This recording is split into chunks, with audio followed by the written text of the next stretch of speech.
And according to that, if YouTube is to be believed, we are live. So yeah, right. So it is 1931. It is the 21st of June, 1931. And it is about 11 o'clock in the morning, that kind of time, 11, half 11. You live in Providence, Rhode Island, in Ma Shanks Boarding House. And times are tough. It's the beginning of the Great Depression. There's quite a lot of tension. There's not a lot of money. You've all gathered on the landing outside the room of Mr. James Gardiner. He has not been seen for at least 2 days, and everybody is getting concerned for his well-being. So you stand. The landlord, Doll, has agreed that you guys really do need to have a look and just make sure that that everything is all right and that he is okay, or at least find out the worst. So you are stood on the landing outside the door. Doll, you got the keys in your hand. Okay. I guess there's a small sense of like trembling as Doll like flickers through the tree. Keys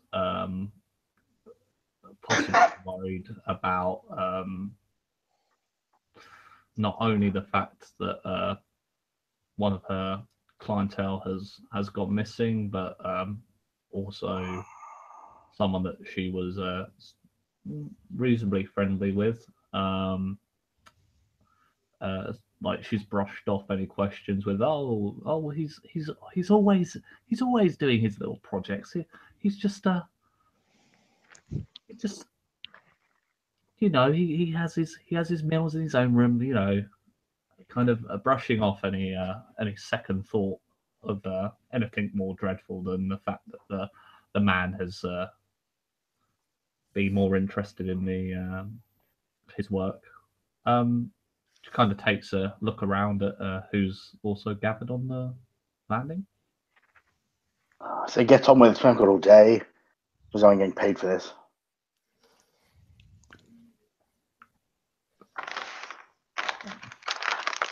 I flick through the keys and find the one for the room, and then open the door. We shall see. Okay. As you open the door, the first thing that hits you is a smell of candles. They smell like they've just burned out. And there's also something in the background, sticky, sweet, vaguely kind of copper-like. And as you look into the room, I would like, or we might as well do everybody, even though I'm sure you're not all stood right pressed up in the doorway at the moment, but I would like everybody to make me a sanity roll. How exactly do I do that? Started early. So if you open up your character sheet. Yep. He says opening up one of the character sheets. Just below the characteristics, so you've got Dex, App, Int, and just below that you've got Sanity. Yeah. The 99 is your hypothetical maximum sanity. 60 is your maximum general sanity, and the 60 is your current sanity on the to the left. Cool. I've got 50, 50, 99. Okay, so your current sanity is 50. So if you click on the green dice, in green. Oh, okay. I think it's the green one. Does it matter? I don't know. The green dice doesn't give me the +2, +1, 0. No. Ah, okay. In which case, use the green one unless you got a penalty die. Okay, I'll use that next time. Okay, and tell me whether you have passed or failed. It's a big red no. No. Yeah. Oh, get out of the way! I'll go. Oh, Jesus! What was that smell? Yeah. Okay, so just to check then, so Finch didn't make it. Sorry, Lucas didn't make it. Cassandra I made it first. made it. Okay. Dol, I made it. Lawrence. Fail. Okay, and Irene. Irene got a hard success. Yes. Nice. Okay. So, yeah. So if Lucas and Lawrence want to roll 1d4, the rest of you each take 1 point of sanity loss. But Lucas and Dolores take 1d4 san loss. So do we just? So edit I them? roll a d4, yeah. Yeah. So if you do a what is it? /R space 1d4. 3. Okay, so you both lose 3 sanity. So yeah, if you just amend that value to the left to show. So I dropped from 50 to 47. Yeah. Okay. And so the next time you roll, you're trying to roll under 47. If you lose any more, if you lose 2 more, you're then trying to roll under 45. So it's a death spiral. Cool. Okay. It starts. Okay, so as you as Dol in particular, who's obviously the first one opening the door, looks in. You suddenly see, framed in the shafts of sunlight streaming through the gaps in the curtain, a body lying on what looks like a tarpaulin stretched out on the floor. Oh my! And there is blood. There is so much blood. Both the body and his clothes are covered in it. It looks almost as though he's fallen over from a kneeling position forwards onto it, facing away from the door. But Dol in particular, the body is wearing the green tweed coat and the looks like the brown sweater that you associate with Mr. Gardiner. I am going to, at this point, show you. Hopefully, on Roll20, you should now be able to see the inside of the room. Poirot style. Poirot, yeah. Who did it? I guess I'd muscle my way into the room and I'd hand over my mouth to be. Yeah, so these. Be quiet and bylife for him if someone wants him dead, obviously. And can I make a look to see if there's anything remotely shiny in the room? Straight away, and you're trying to rob a dead man of his money. Do we know he's dead? This fellow may not have croaked.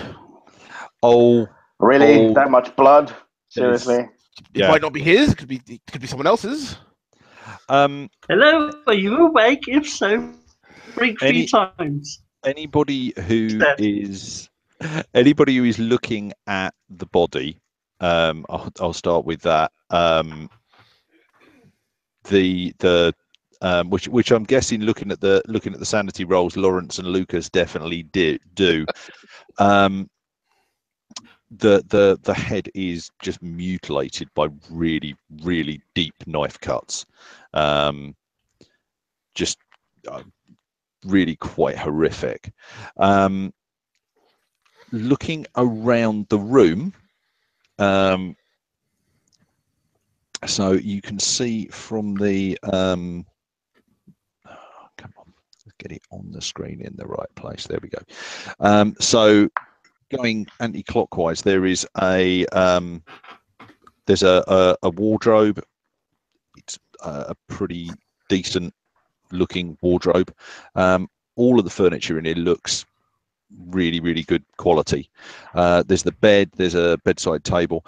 There is this really ornate bookshelf which kind of pretty much dominates the room. It's used to obviously cut off the bedding area, the sleeping area from the rest of the room. But it's finely carved. It's got 2 glass-fronted doors, and either side of those there are busts of 2 flute-playing cherubs. There's a drawer at the bottom of the unit. It's a quite a striking piece of furniture. It looks like there's quite a nice carpet, which, like I say, has been just covered with this tarpaulin, and the body of James Gardiner is lying on the middle of that. There's some sort of paraphernalia. It looks like candles and maybe a piece of paper towards the window. And then there's a table, a large chair, and a small table that's just sort of got letters and bits and pieces on it near the door. The one other thing is the long table in the door. Not that. Come on. Because I missed this last time I read it round, that I can't find it now. Yeah, there's a countertop with wall-mounted cabinets above it as well. So kind of glancing around the room, that's kind of mostly what you see. The obvious place, if you are looking for shinies, is probably the bookshelf. But yeah, everything in there looks... Okay. If I bend down over the body and lift up his head to show the knife wounds and say, ain't anyone surviving that. Oh my. Do I Okay. recognise? Oh, sorry. So I'm gonna start with you, and I'll work through. So yeah, he's definitely dead, and it doesn't look to you like it's been like it's new. There is a deep cut, really deep cut, freshly made around the head. It's as if the knife has started kind of at the top of the head and has traced a spiral all the way round and down. And it's not a light cut either. This is kind of deep. You're fairly sure you can almost see bone showing through it. His clothes are blood soaked. His shirt's unbuttoned. Quite a lot of the blood, most of the blood is dry. You could make me a first aid roll or a spot hidden roll, whichever you think you'd rather. Being me, probably spot hidden, as I don't really think I've gone to medical school as far as I'm aware. Yeah. You might have picked up some things on the streets. What is my medicine, if anything? No, spot hidden. Do I just click on the white dice at spot hidden then? Yeah. Okay. I hope so. There we go. Okay, so successes all the way, apparently, or hard. Yeah. So one of the things you notice at first on the backs of his hands, but you also see him, like I say, his shirt's open, and you can see them on his neck. He's got, they look like small scars, but they look like kind of ritual scars, almost like tattoos, but without ink. They're shaped like small spirals. They're carved into, like I say, the backs of his hands, his wrists. You can see them going up. You can see them underneath his shirt.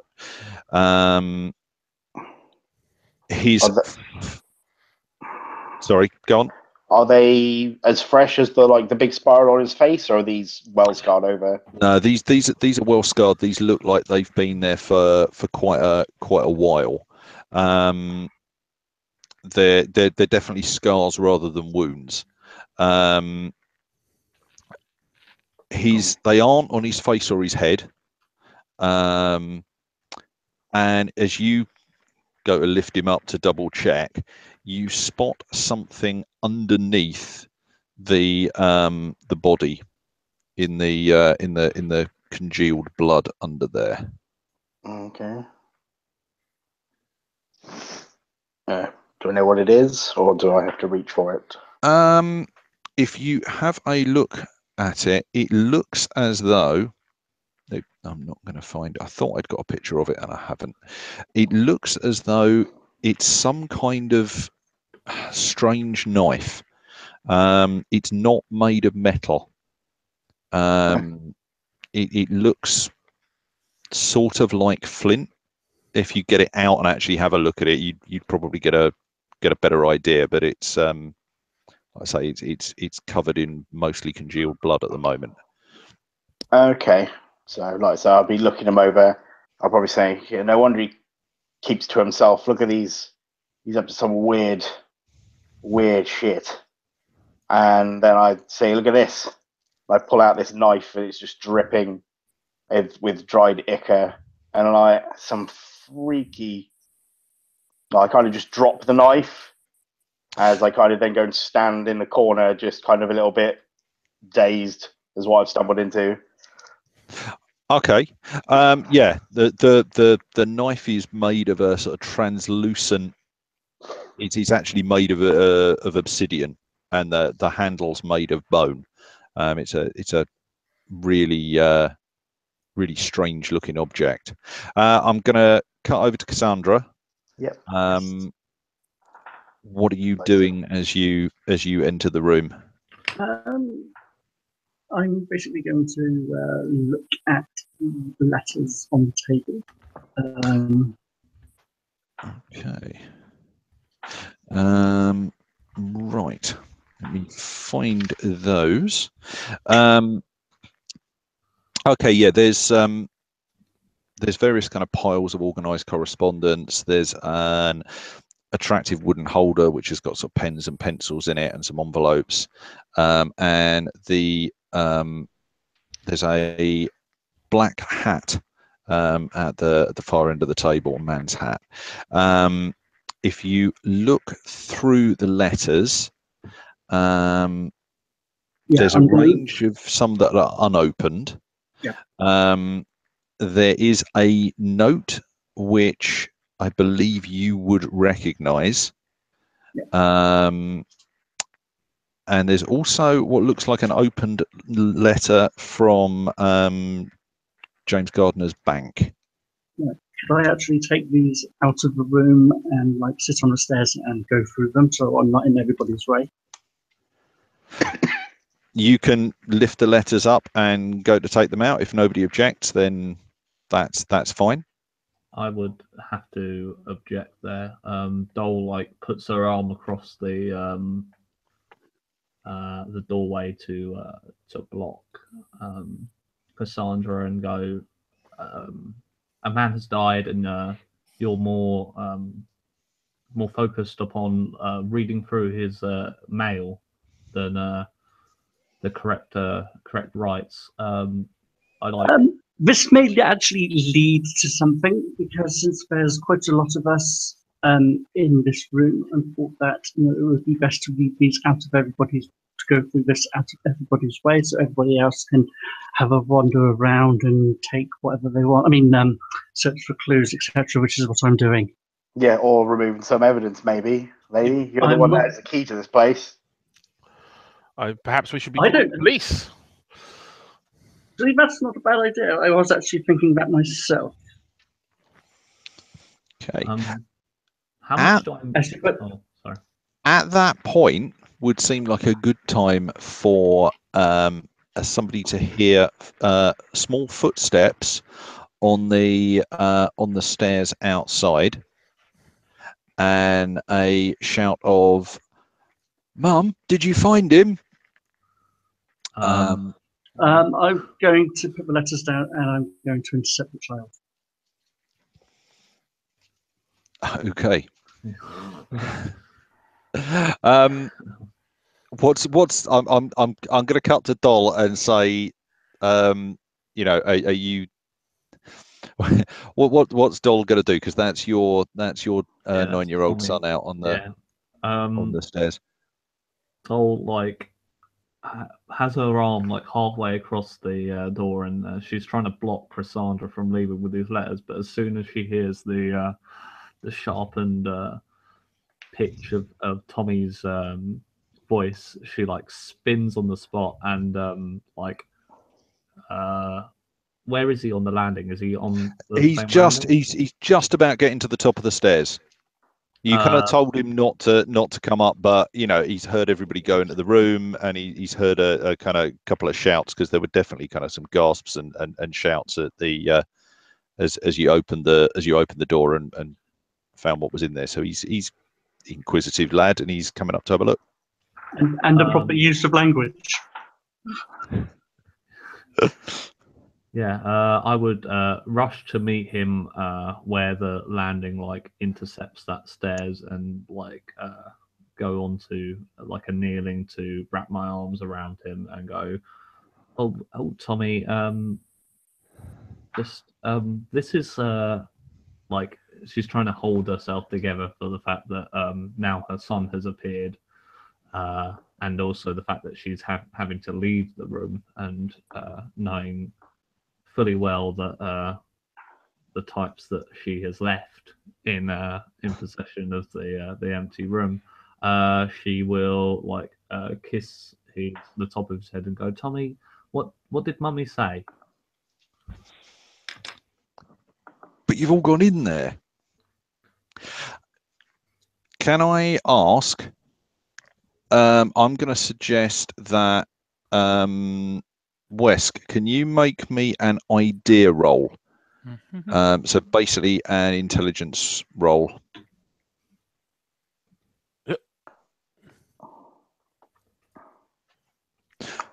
Evidently no is the answer. Okay, no, that's fine. In which case I'm going to ask Dol to try the same thing, because I think and actually I might get D2 as well, but So just a straight intelligence roll. I would stride across the room out the door and then just kind of point down the stairs and be like, this ain't any situation for a charge, get rid of him. And I'd point at him with my hand, obviously all covered in blood, and then I'd stroll back in the room.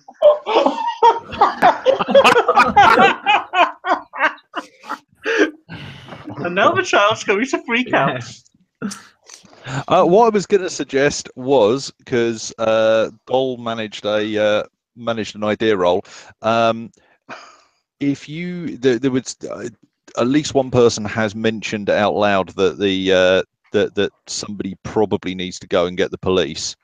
That would seem like possibly a way of getting him out of the house for a little while and get the police at the same time without leaving anybody that you're not sure about in the room alone with the I turn to Tommy and go, Tommy, you have to do something for Mummy. I want you to run along to the police station and tell them that something is terrible is coming, and don't stop until one of the policemen comes and take him straight up to Mummy. Okay.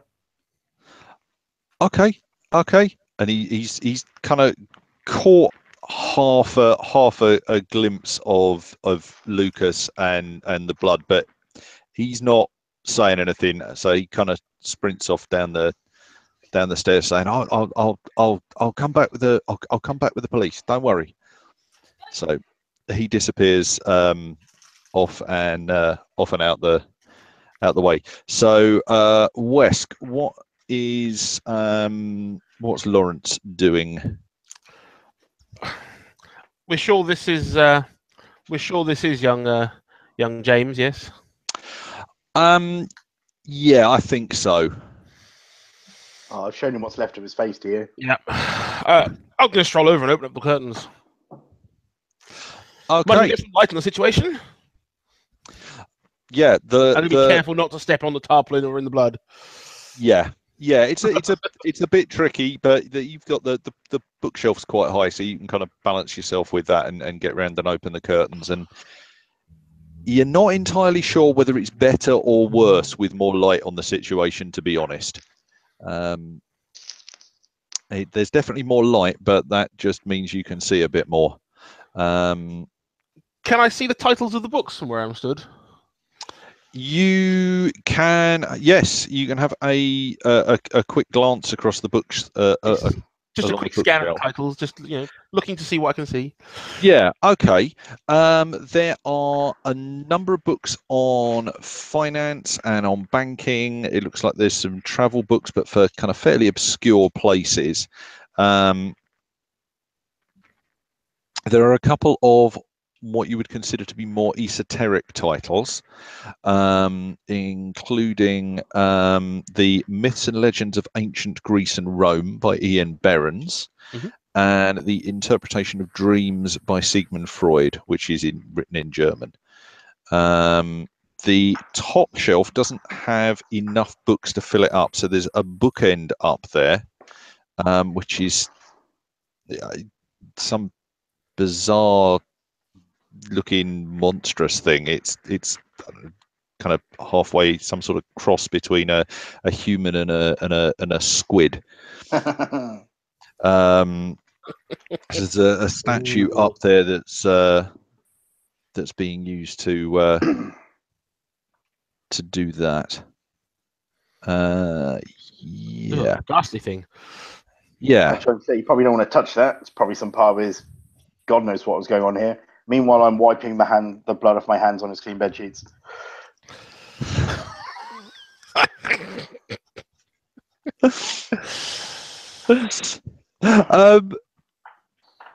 Okay. Which brings us round to Jay. What's Irene doing? She kind of exclaims, "Oh my!" as she pushes through past everyone and stands right next to the body to get a better look at it. She said, "I knew he was a suspect character. I would hear him late at night reciting poetry as I listened at the door. No, as I was passing. This really is terrible." Just looking at all of you. Like, what? There is an air of suspicion actually. But the door was locked. She's gonna take a quick peek in the wardrobe. Okay, she's gonna walk in and start looking through the wardrobe. Okay, yeah, I mean there's some quite well made clothes. There's shoes in the bottom. The other thing that is in the bottom of the wardrobe is a small locked wooden box. Looks again quite nice, nicely made sort of wooden box, about yay big. You know where you've got the kind of metal around the top and the bottom. It looks like it's hinged inside, and it's got a little brass lined keyhole in the lid. Okay. So we're looking for some keys then, really. Can I do a spot hidden? From here, a spot hidden's unlikely to pick you up keys, I'll be honest. Okay, that's everything's quite. I mean, aside from the grotesquely mutilated body in the middle of the floor, but even that is lying on a not quite square, but quite nicely laid out tarpaulin. The whole room is incredibly tidy, and kind of you kind of get the feeling that Mr. Gardiner was a fairly fastidious man when it came to that kind of stuff. I do chime in. I'm like, guy's gonna off himself. You think he'd really care about the carpet, right? As I try to bring Levy to the room a little bit with a joke. You don't think he did this to himself, did you? After look at it, well, you got a statue, some weird old books. I mean, look at the things on his arms and legs. He's obviously part of some cult or something like that. Someone's obviously taken a knife and run it round his face, good sir. You can't sit there and do that. The pain would be immeasurable. Oh, unless he's found a way to pain. Anybody that's examining the body can make a first aid roll. I've already had a look, so I'll still stand back. No. Oh, what the hell? Let's Okay. go for I'm it. sure he's dead. Yeah, okay. I'll go for it. So it's the non-green one to roll. Oh, Damn. Oh, okay. Okay, so that was Irene yeah. is you know having a good nose. Oh, blimey. Okay, yeah, and and so's Doll. So they are. That's Is Cassandra. it not? Oh, sorry, Cassandra. I'm Sorry. going to change the Yeah, name. I'm going to change my Sorry. name on the thing. Right. So, yeah, anybody that got the I think there were only 2 successes and both of them were huge. So, okay. So the wounds are, as I said, they're deep and they look like they were made pretty quickly. There would have been a lot of blood anyway, but it looks like what actually killed him was a complete slash across A loss the of throat. blood. Yeah, the other marks that Lucas has pointed out, they've been there for, some of them look newer than the others, but they've been there for, some of them been there for months, you reckon. But it looks as though from everything that you were saying up until the point where you actually started to go and look at it, it looks from the position, the angle of the wounds, the way the body's lying, this probably was self-inflicted. Yeah, in fact, Irene's 100% positive that it was self-inflicted. It, like I say, it looks like it started at the top of the head and it's worked all the way down, and it looks as though he'd have had to have changed hands with the knife several times in order to have got all the way round it, and then just bang straight across the throat at the end. Good God! Whatever See? possessed the man? I think possession's right. I don't think you do anything on some sane mind. What's the thing by his body, the 2 candles in the note?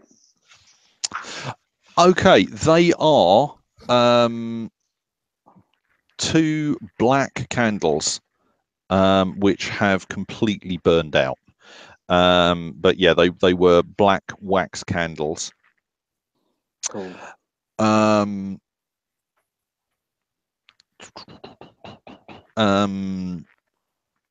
And the note I can show to players. I don't know if that comes up on screen or if you now have to click on it. It's just It's on screen. that wouldn't be ancient Greek, would it? It could well be. See, look at this. What the hell does this say? Some chicken scratch. I just kind of then tossed the note again to the floor. This guy's obviously just nuts. Am I back in the room? Is Doll back in the room by now? Or Yes. okay. Sorry. No, it's cool. Could I like take the sheet off of the top of the of his bed and then give it like a shake out and see if I could cover the body? Just Doll thinks it's a bit sacrilegious to just wander around while this poor man is Yeah, no problem at all. You go and take probably the blanket. The bed has been fully made and not slept in, but yeah, you can kind of go and pull It's off got a few the bloody marks on where I've wiped my hands. yeah, but yeah, you can pull that off and go and drape that over the body. I would bend down and pull the knife away so it wasn't covered up. I'd put it on the table. Okay, which of the there's the table by the door or the I'm table? kind of over the way out here, so I'd come in, drag the knife, and I'd probably just place it on the table there. Yep. Could I check while putting the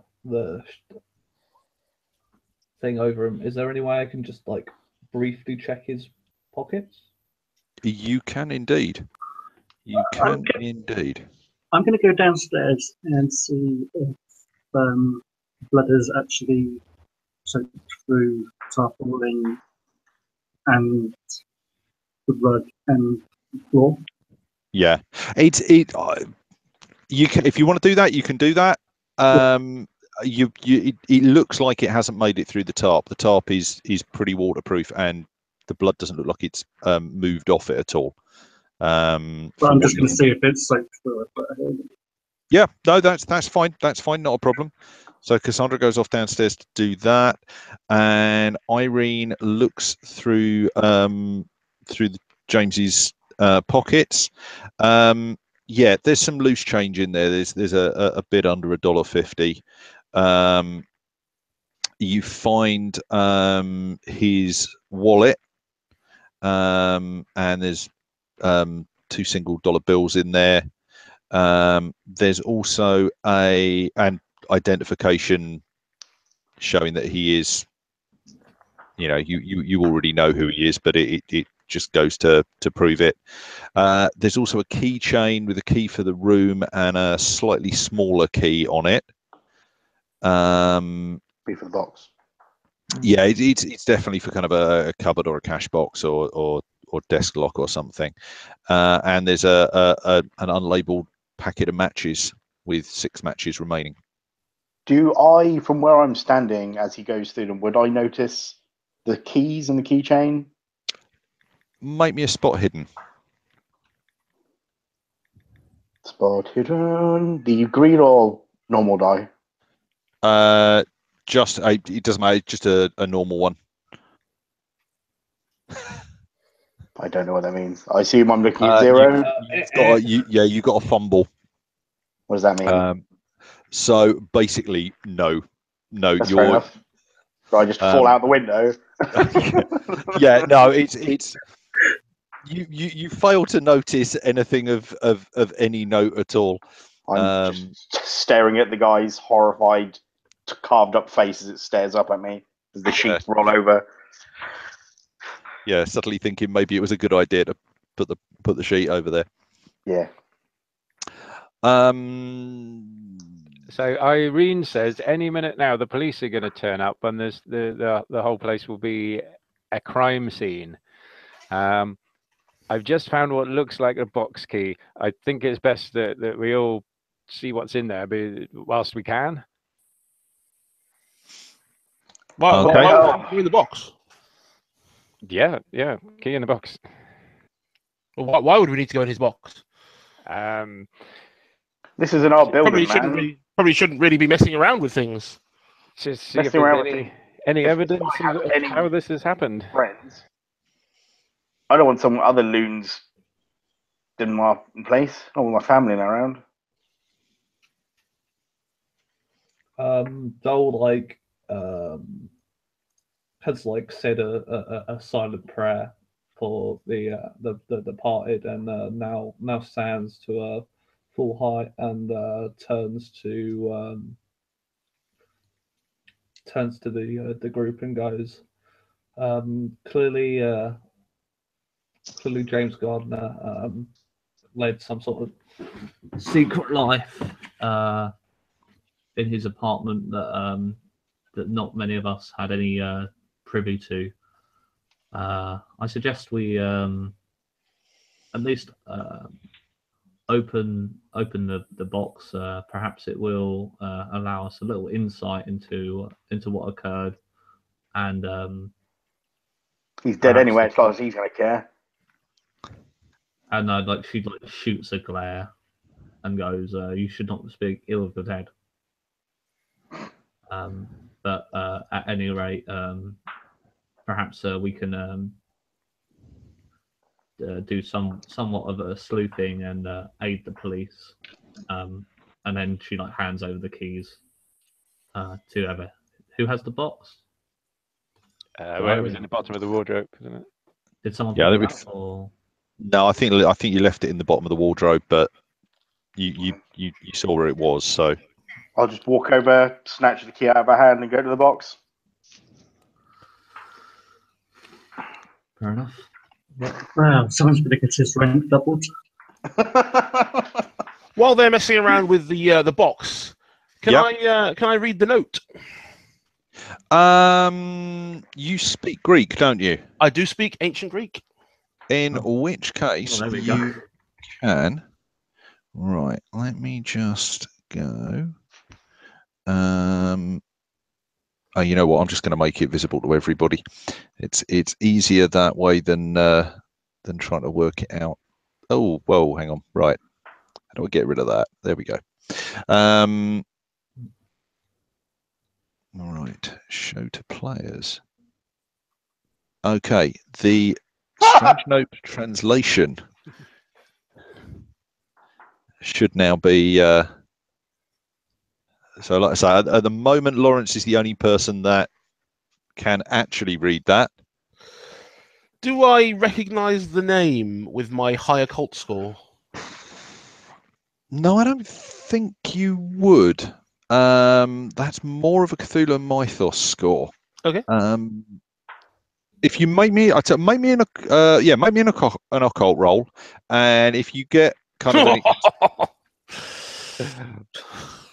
Well, no, it means nothing. It may be some kind of Eskimo cult. You're not quite sure. Some sort of Eskimo cult? James was a little bit more disturbed than I thought. I think I'm just going to get my books back now, and I'm going to grab some books from the bookcase, specifically Myths and Legends of Ancient Greece and Rome by Ian Behrens and The Interpretation of Dreams by Sigmund Freud. Okay. You going to have a look around the bookcase, or just kind of take those two books? I'm going to grab those two books and then have a look to see if I can also see a copy of a primer in Greek vocabulary or a Dreamer's Dictionary. Okay.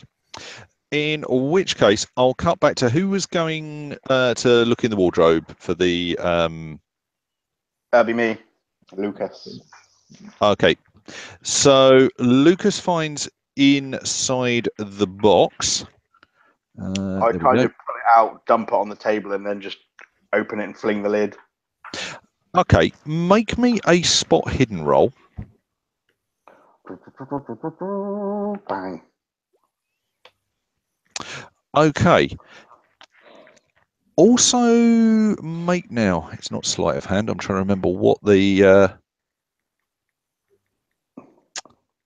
what's the skill I'm thinking of. Trying to swipe something. Yeah. I don't think it's sleight of hand. It might be sleight of hand. It is sleight of hand. There is a sleight of hand skill. Okay, make me a sleight of hand check as well, just in case you need it. Okay, it's the score it's the button to the right of the thing, isn't it? Open up a character sheet and I'll tell you. it's the green one, yeah, the one that goes green. Yeah, the one to the right of it. Oh, Damn. Yoink. whatever's in there, it's gone. Oh, nothing in the Okay. box, nothing. Okay, so no, I will deal with the box in a minute. Yeah. I can't be bothered to remember how to send private messages on Roll20, so I'll just tell you. It's / whisper and then the person's name, but in case it helps. Okay, / whisper. So first / W, you put a space, and then as soon as you start typing the person's name, it should fill it in for you. Okay. Okay.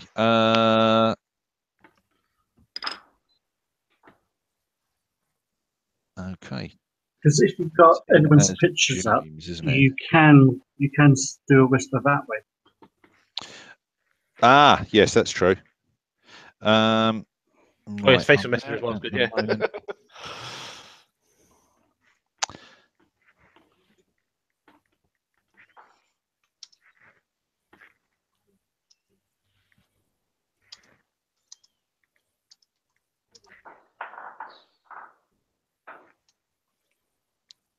Hopefully that got to you. Where's this coming? Is this coming on Should Facebook or? should be in no, in Roll20. Nothing has appeared. Sorry. Unless I'm looking on the wrong. Okay. Should just be in general chat. Yeah. Should be just generally in chat. Yeah. No, I've got nothing. Sorry. Okay, in which case I'm going to tell you because it's going to be easier doing that than trying to get that working. So in a shoe in the bottom of the wardrobe, you spot something shiny, and it is a .32 revolver tucked in the bottom of there. Although, yeah, you managed to get that hidden away before you pick the box out and move it to the table. So I imagine I'm wearing, I imagine, quite a long, like, overcoat. As I bend down, my coat shields from view, and I just pick up the gun, slip it into an inner pocket, and in one sweep motion, and then just stand up. Okay. Yeah, there is inside the box. There's a sewing kit. There's a couple of kind of brushes, kind of general kind of grooming stuff. There's also $128 in cash. That's probably enough to cover the 15-room bed and half board here for 8 months. It's in clear view of everyone at the minute, though, isn't it? Yeah, did open it on the table in front of everyone. Yeah. No, not everyone. Nearly everyone. I'll make a note to knock all that off at some point and nick it. So, as you guys open that, Cassandra, I suddenly realised I left you downstairs and I hadn't mentioned. So yeah, you get downstairs. No, there's no bloods come through at all. Okay, I'll wait at the front door for the police officer. Okay, they could be a while by the time he's got them and brought them back. But right, is there a phone line in this place? No. Okay, where's the nearest telephone? There would be a phone. I think by 1931, I don't know. And I don't know what Providence was like. There'll be a phone. Yeah, not too far away. There'll be a call box. Okay, I'll go to the call box. Nearest call box. Okay. Just so I know, what are you? Basically, just phoning the police, reporting it, just in case In case Tommy doesn't get there. Kid. Exactly. Morbid. Yeah. Tommy just doesn't get to the police. Yeah, this has nothing to do with the adventure. You're actually dealing with an abducted child in the rest of the. Yeah. Okay, so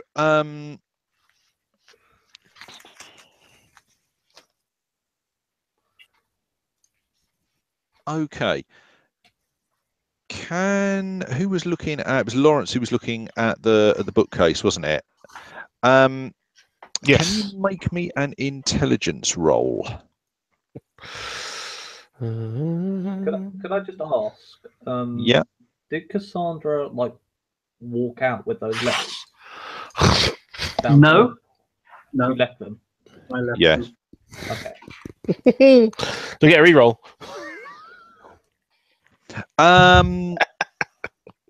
No. You can. You really don't want to burn luck for that. Ah, yes. There's a mechanic that I meant to mention. So 30 points of luck. No thanks. Yeah, I wouldn't do it there, but as a general thing, if you fail a roll by any amount, but it's generally an idea not to go too mad with it. You can burn luck on a one-on-one spend. So quite often I'll ask for a luck roll. I haven't done yet. That's quite surprising for the way I run Call of Cthulhu. Quite often I'll ask for a luck roll. You roll against your luck. If you roll something and go, you know what, I'm 5 points away from a success on that, you can go, actually, I'll spend 5 points of luck. Means you succeed on that roll, but the next time you want a luck roll, it's 5 points harder to pass. Okay. So it's quite nice because you can push things. You can push things quite a lot, but it's Pull the string too tight, it's going to snap.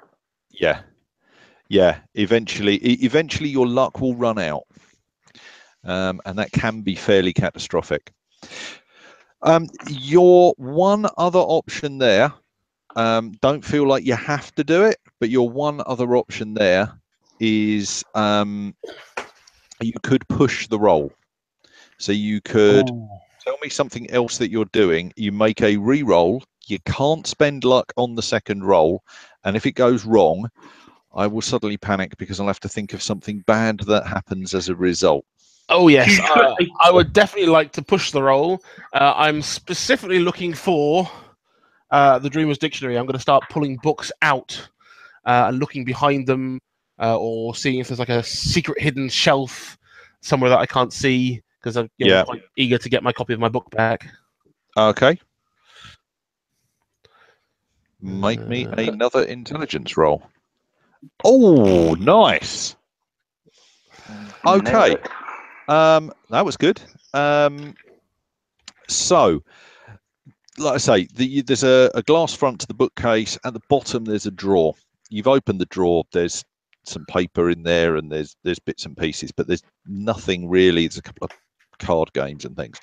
There's nothing, obviously, in that drawer.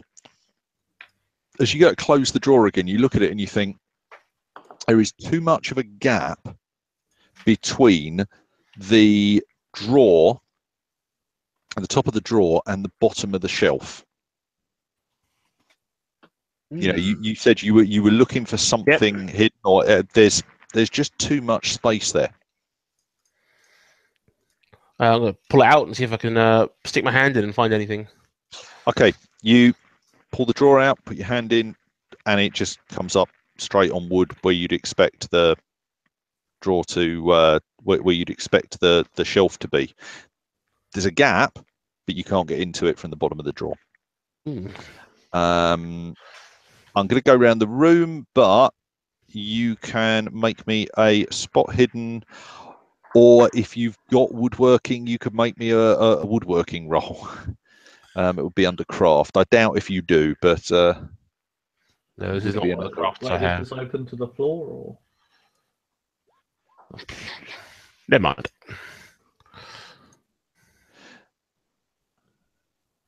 Yeah. No. Okay. So at the moment you can't find it, but I'll go around the room and I'll come back. But it does look odd. It does look like there's something's not quite right there. So who haven't we? Which end am I going to start from? If I start from actually no, I'm going to start from Lucas, because you've just opened the box on the table and found the cash and everything else in there. I don't know who else was looking into that box. I know Cassandra wasn't, because she's going off to find a phone. Irene would have been. Okay. Being the nosy neighbour. And I know Lawrence isn't. Would Doll have been? What, eyes on the? On what was in the box? Yeah, definitely. Okay. Yeah. So you guys have the three of you have just opened the box up on the table, and like I say, inside there's various kind of knickknacks, but there's also, I say, $128 in cash in the box, which is a lot of money. Yes, indeed. I look kind of to the left and right at the other people looking at me, and know I'm being watched currently. This was a bust. There's nothing in here, unless you want to sew up some shirt. I start just crumping everything back into the box. Yeah, can I make sure that all of the dollars are presented back into the box where they belong? And I'm going to go to those letters that Cassandra had, and one of them's a bank statement. Correct? One of them looks like it's from his bank. There's two that are open. There's one from his bank. The other one yeah, there's a set of correspondence that isn't opened.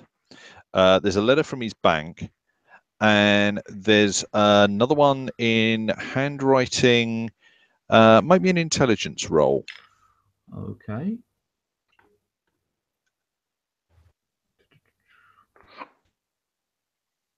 Fail. Wow, there's a lot of dirt here. Can I burn 1 luck to? You can burn 1 luck, yeah. I'm gonna. Right. Okay. So I pass. Okay. Yeah. You recognise the handwriting on the letter. Double check. I have got this right. Yes, it is Cassandra. It is Cassandra's handwriting on the envelope.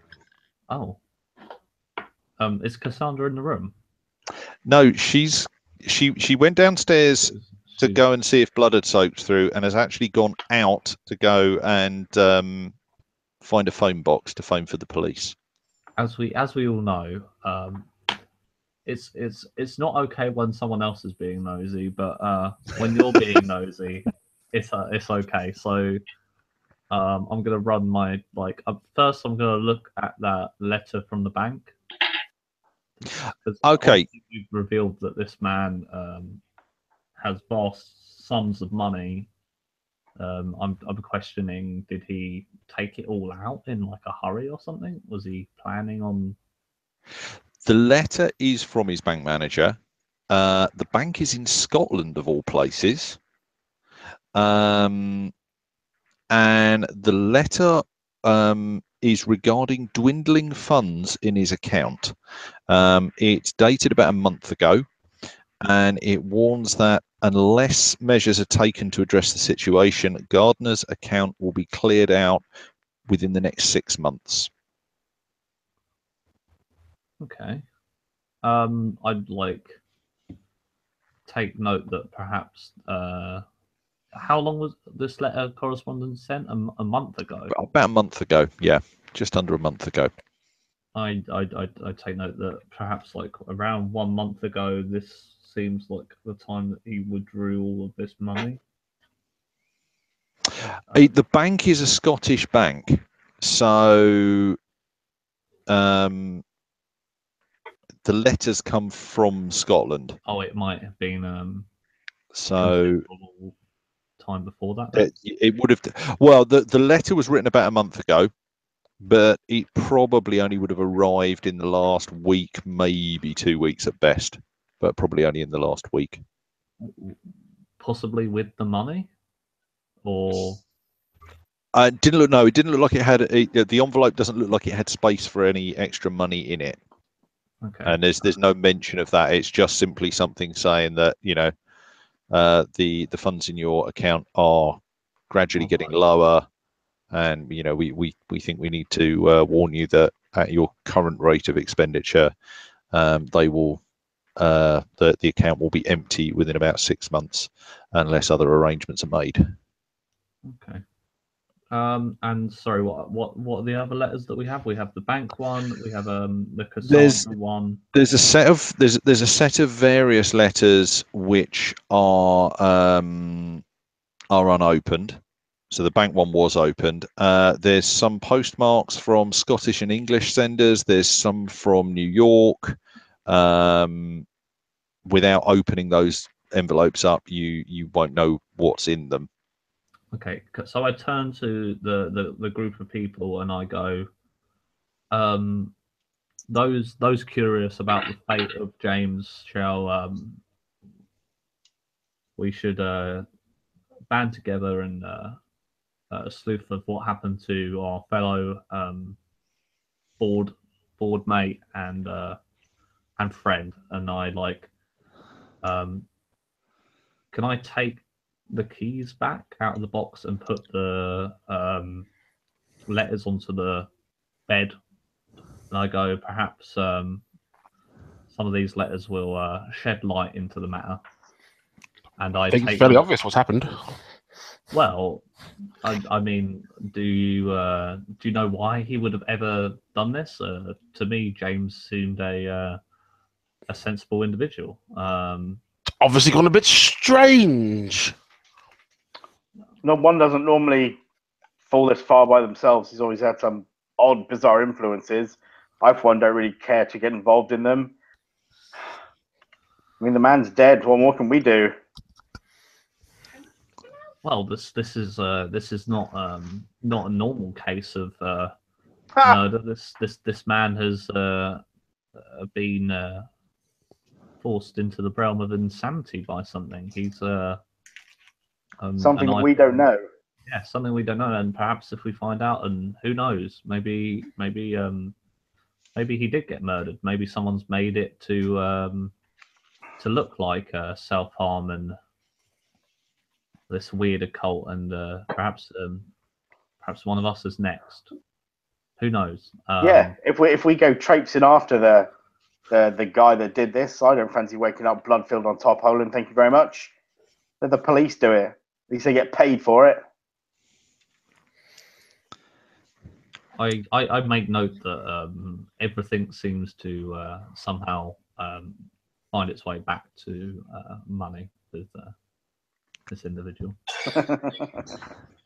And then, can I open the letter from Cassandra? You can. I'm gonna. I feel like the fact that she wanted that out of the room is enough to Pry. Yeah, pry into that matter. Okay, so you're going to have a look through those letters, starting with the one from Cassandra. Mm-hmm. I'm trying to think through who has not. So Lawrence is still having a look at the bookcase. What's Irene doing? She exclaims that Mr. Gardiner certainly was a dark horse, wasn't he? And she shuffles nonchalantly over to the nightstand. Nobody's looked at the nightstand, have they? No, not yet. So there's a bloody handprint on it where I've been leaning on it, but that's about it. She's gonna, yeah, just quietly take herself off there and not make it obvious that she's having a little look. Would I need a roll? Let me have a quick look. I don't think you do necessarily. No.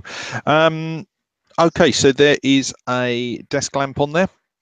And next to that is an old book called The Dreamer's Dictionary, whatever that is. If you open the drawer, you find a slim journal in there. Okay. Handwritten, along with a small corked bottle of liquid and a small vial containing some white powder. Is that fine white powder? Oh, it is fine white powder. Can I look in the journal? You can. Let me just check. Do you want to just kind of flip through it, or do you want to actually sit down and have a kind of bit of a? I mean, you're obviously not going to read every page of it, but do you want to kind of do a quick flip through, or sit down and kind of have a quick read of it? And just I can smell sanity loss coming. Don't you worry about that. Yeah, I mean, she doesn't know any different, so she's gonna get her nose right in there. That's what she does. Okay. Right. In which case, if you spend kind of a couple of minutes sitting, reading through it and flipping through it, it's going to take you about 5 minutes. I would like you to lose 1 sanity. However, you do gain 2 points of occult. Okey-dokey. For that. Right. So it is a record of the dreams that Gardiner had been experiencing. They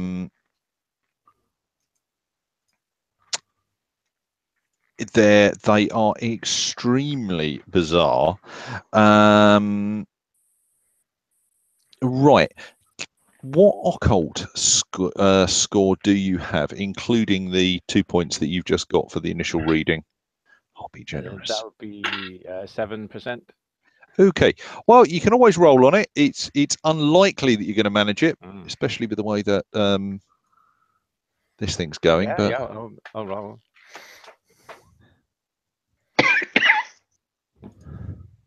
no, roll a 49. Yeah, I've just suddenly worked out. So the value at the top is you've got 7, a hard is 3, an extreme is 1. 49 doesn't work. Yeah, so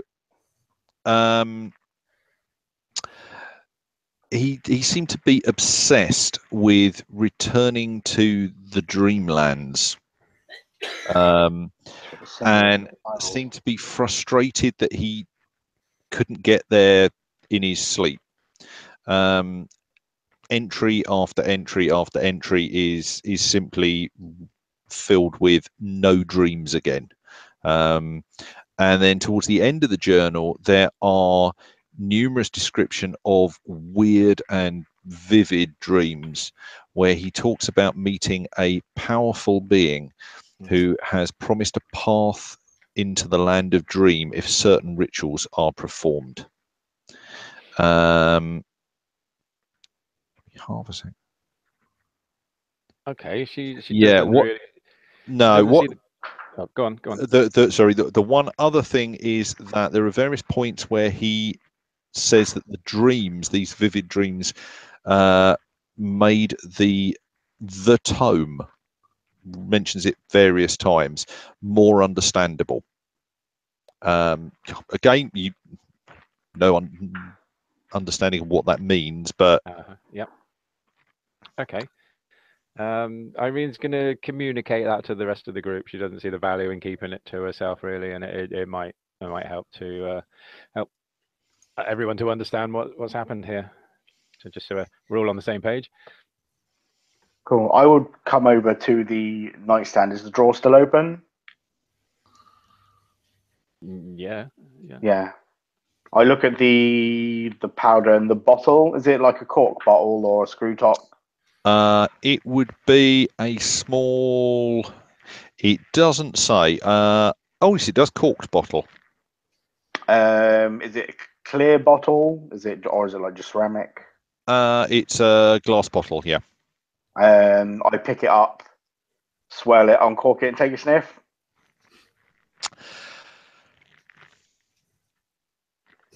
Right. Where are we? That's always what you want to hear. Right. No. No. To the dreamlands I go. The way that I normally do this with my group, if I want to get somebody tense, is I just go on your own. Okay. You might as well to go.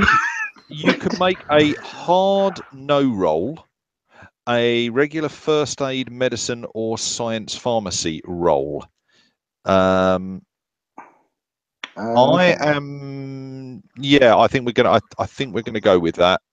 So whichever you want. So a hard no roll, or first aid, medicine, or science pharmacy. What's a no roll? No roll is intelligence. Just straight up. Hang on. No, it's not intelligence. It is education. Education.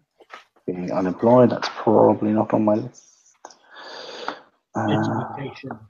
Education's one of your stats at the top. Oh, okay. What's my education?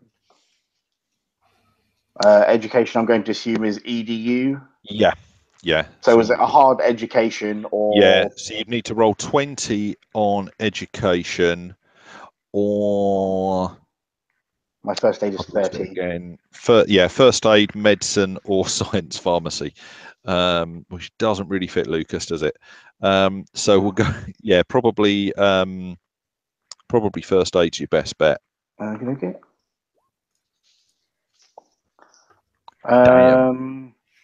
Wow. So I assume each roll corresponds. So like the 30 is corresponding to the 87.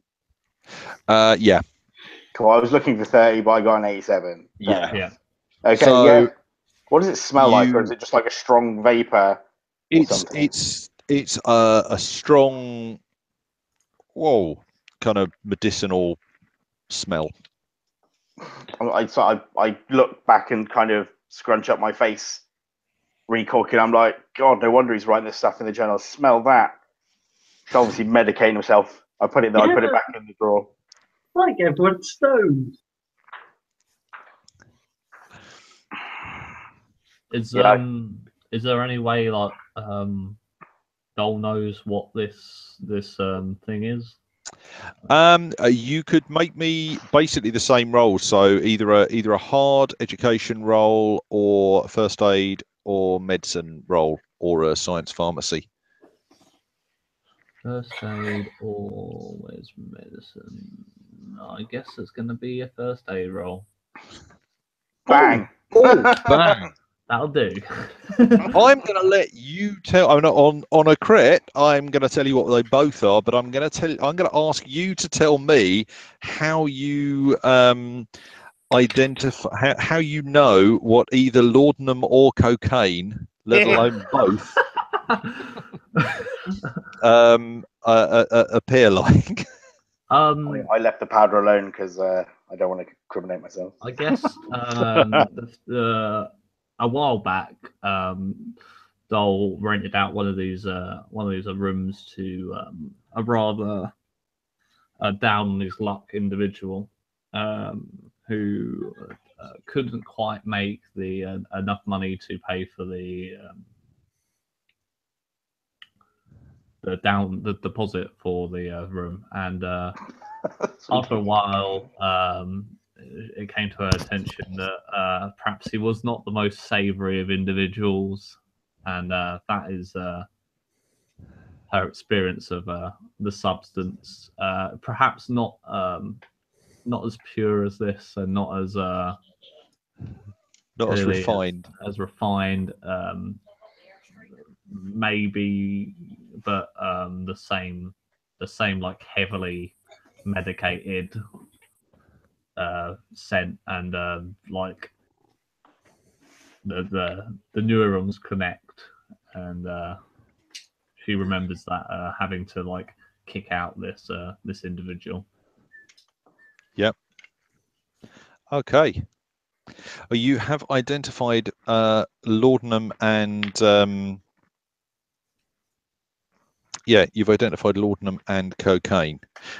You've also had a look through the letters, and the letter from Cassandra seems to be asking James if the ledgers have been finished, and it's seems to be a not quite desperate letter, but is really quite urgent, imploring him to finish it because she needs them as soon as possible. And the letter was dated the 14th of June, so exactly a week ago. Okay. Is there does anyone know?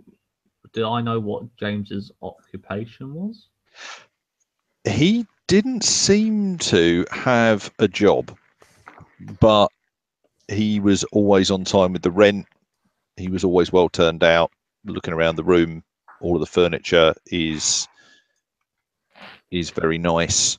So he obviously had money from somewhere, but you're not sure what his job was. Okay. I guess that I should like take a look around the room and see if there's any immediate place where these ledgers would be. And I guess the only place I can think of them being is in the wall-mounted cabinets.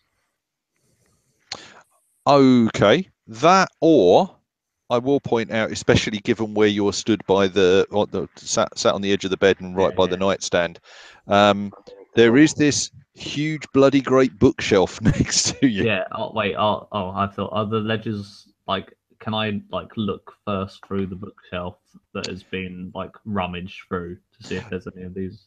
Yeah, I think Lawrence is still looking through the bookshelf. There's a drawer at the bottom which he seems to be paying considerable attention to. I'm just going to cut back.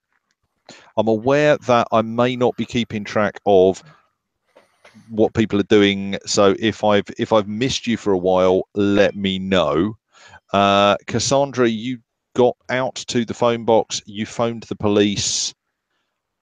Did you tell them that somebody's dead, or? Yes, I tell them someone's dead, and also there are some people, and they're going through his fence. Oh, they will be right there. Okay, what's Cassandra doing next? Oh, she's heading back and waiting for the police to arrive at the property. Okay, so you're standing still downstairs, waiting for them to arrive. Oh, yeah, so I can put them into the right direction. Okay. This game never runs the same way twice. That's interesting. Okay, so I think... Can I jump in here? Yes, please do. Irene's noticed that, was it Lawrence was looking at there was a drawer at the bottom of the book Yes. case there. If I make a roll. Oh, nice. Okay. Ha! Art and craft. Woodworking. Yeah, she kind of gives him a sharp elbow and sets to work on the drawer. Okay. It's not the drawer actually that you end up spotting, but you can see that there is this. So you've got the drawer goes in the bottom, and there's a gap of about that much between the top of the drawer and the bottom of the next bookcase. So there's this kind of void in there somewhere. Do the same thing, put your hand inside, and you're looking round it, and what you spot is the scroll work in the front of the bookcase. In the middle of the scroll, they kind of scroll round, and you get those sort of dead spots in the middle of the ends of scrolls. Yeah. One of them looks like it might be a button. Okay. It seemed rude not to press the button. Okay, you Maybe press the discreetly press the button.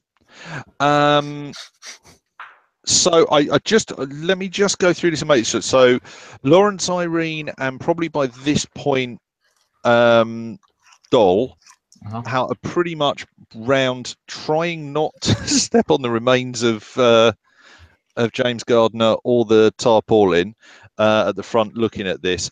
Where's Lucas? Just so that I've got an idea. So who is everyone like? Because I've still like the boxes on the table. I was putting stuff back in it, making sure the money was on the top.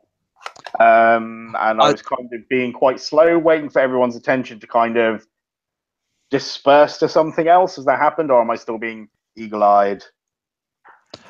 I don't know.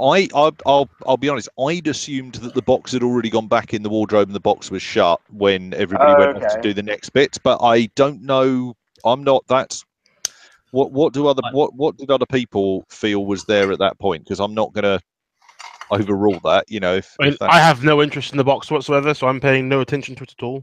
I don't think Doll would have let him just like sit with the box. I think she would have wanted it away. Yeah, or at least shut and locked. Yeah, that's fine. If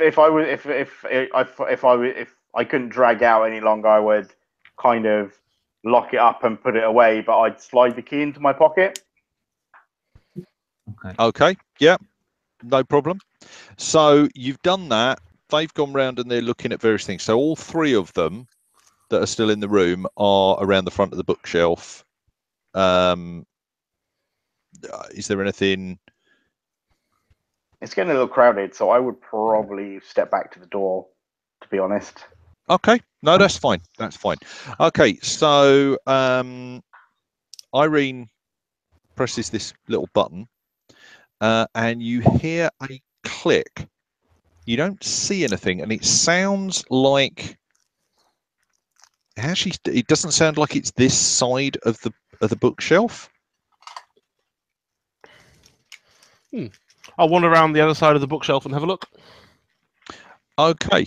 You said as I wander around the other side of the bookshelf and have a look, do I happen to notice a certain book on a desk side table? Give me a minute. Okay. I would like Lawrence and Doll to both make me listen rolls. Ooh. Okay. So that's again just in the skills. Oh, yeah. Okay. Those 90s. So Irene kind of pushes you out of the way and has a look around and does some bits and then just goes, and walks back off. I'm guessing leaving the two of you having a look at the bookcase. I think Doll, you were going to have a look at the bookcase, and then if it wasn't immediately obvious, head over towards the wall-mounted cabinets, weren't you? Yes. Sorry. No, that's okay. So you move around to those. Now, Irene moves around behind the bookcase, and you don't immediately look at the nightstand. And the reason you don't look at the nightstand is you can see a piece of the back of the bookcase. Sorry, a piece of the back of the bookcase has come out. Yeah. What side is the back? Is The it back is by the this bed. side? Oh, the back is by the bed. That's where Back is by the the bed. noise clicks. Okay, so I won't notice that. Yeah. That's fine. Yeah. So it looks like there is a panel there that can be opened now, which before was running completely flush. Uh-huh. Okay, yeah, just that warrants further investigation. Okay, thus you don't bother looking at the at the nightstand. So inside the back of this, you find your primer on Greek vocabulary. Ah, I shall grab that. Okay, you find 2 accounting ledgers, and they look like they've got some receipts tucked in them. You find another of the obsidian knives, the twin of the one which is lying on the tarpaulin by the side of Mr. Gardiner. I put it on the table when I picked it up. It should be around about there. Okay, yeah, sorry, yeah. So it's So the twin of that one. And the last thing you find is a small silk cloth wrapped bundle. It does look like it's about the size of the book that you have been seeking for. Ah, that must be the missing book. And I'll grab for that as well. How loud do you say that? Just out of Not massively loud, but would I overhear it? the room's fairly quiet, probably. Yeah. But do you want to make a listen roll? Yeah. Is that a skill or a main? It's a skill. Skill, because I'm looking around. And they're alphabetical. They go all the way down and then down and then. I seem to have a. No, I do not. Okay. It's fine. I'll continue to. I've started to check out the cabinets. I thought I'd overhear that. Okay. From a distance. Yeah, the cabinet. So you and Doll are both by the cabinets. You get to the cabinets and are just starting to move them when all 4 of you, I would like a spot hidden roll.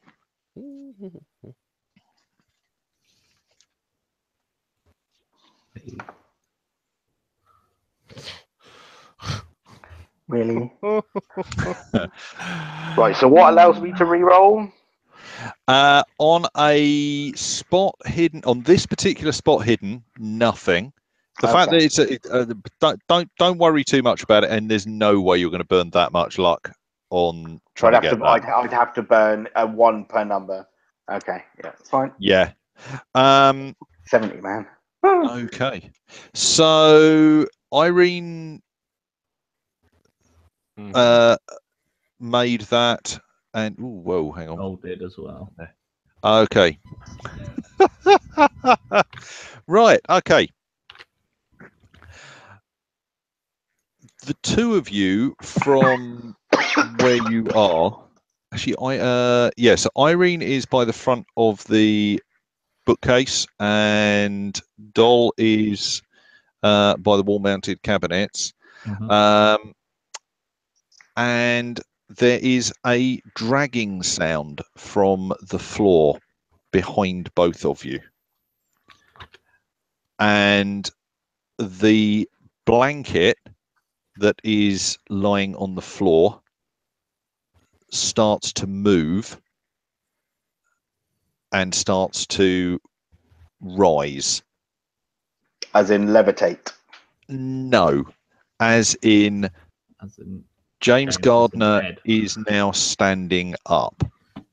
As in a zombie style, just rising to his feet? He's starting to get to his feet, and as he gets to a certain height, the blanket slides off, and at the same point, the flesh starts to slide down his head and slough off, and it ends up dangling from the side of his neck almost to the floor.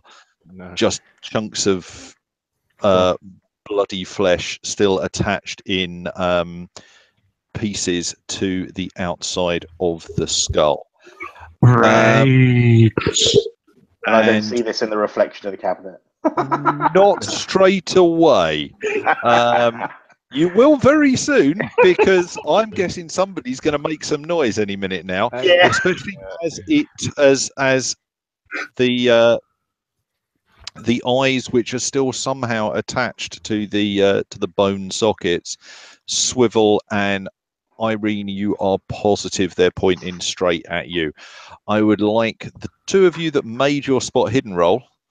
Aren't you pleased you didn't burn the luck now? To make me a sanity roll. Yeah, at least I don't notice this. Out of sight, out of mind. Okay. Doll, you are made of some bloody stern stuff, all things considered. But Irene, as this thing turns and looks directly at you. I'm one out. Can I burn some luck here?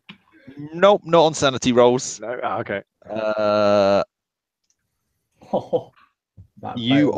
That's not too bad. You lose 3 more sanity. As you stand stock still and just scream. Which I'm guessing is probably similar to the reaction that Doll has as she steps backwards into Lucas and kind of just steps into him, and as she bangs into him, screams loudly. The sound of which I am guessing would attract both Lucas and Lawrence's attention. Fuck me! What bloody hell? I told you he probably wasn't dead. James, come here, sit down. You've got some horrible injuries. Okay. I'd now like the two of you to likewise make me some sanity rolls. Oh, sorry. Doll should have lost 1 sanity because nobody gets away without losing any sanity. Okay, so it doesn't go well for Lawrence. Lucas is a hard man. Okay, so Lucas loses 1 sanity. And Lawrence, let me do a... Did I get that right? I did. Oh. Oh dear. Right. Yeah. Lawrence loses 6 sanity. Obviously, still alive. Nothing wrong with him. We just need to have a sit down. Maybe some smelling salts. He'll be fine. Cup of tea. Right. Now, this is, I will say, one of my favourite mechanics in Call of Cthulhu. Because what I now would like is, I would like Lawrence to make me an intelligence roll. Now, just before you make it, okay. Oh. Well, I haven't seen it yet, so okay. Different screen. Just in case. Before I make it. The way this works is, if you make the roll, you realise the implication of what's happened. Oh, great! If you fail the roll, then you don't put it together. You're so shocked and stunned by the sanity loss that you don't put it together. However, you put it together, you lose more sanity. No, no. It's not that simple.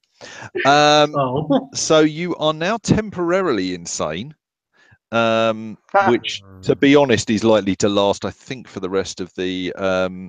Oh, come on! Where's the sanity charts on here? Can I push my luck? No. So, I would like you to roll me. We're in real time. 1d10.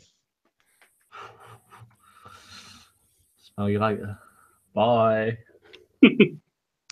A 5. Middle of the road.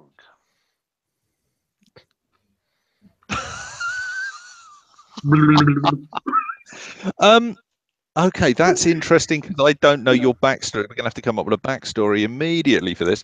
Right, let me just go. So this is Lawrence. So I'll put a TI next to that for temporarily insane. Okay, so there are 3 people in that room. So Does 3 the other woman, people in the room. whoever's downstairs, would you hear the screaming and stuff? Oh no, she's outside now, isn't she? I think there's a fairly reasonable. Well, I'll get her to make a. I'll get Cassandra to make a listen roll in a minute. Cool. In the meantime, I would like, I'd like Lawrence to tell me who he believes, which significant person from his backstory he now believes that Lucas is. What? You have a delusion that he is somebody important from your life. Lucas he's obviously the collector here in disguise, trying to get his hands on the book first, so he doesn't have to pay for it. What? Okay, Lucas is not aware of this yet, but okay. So so for the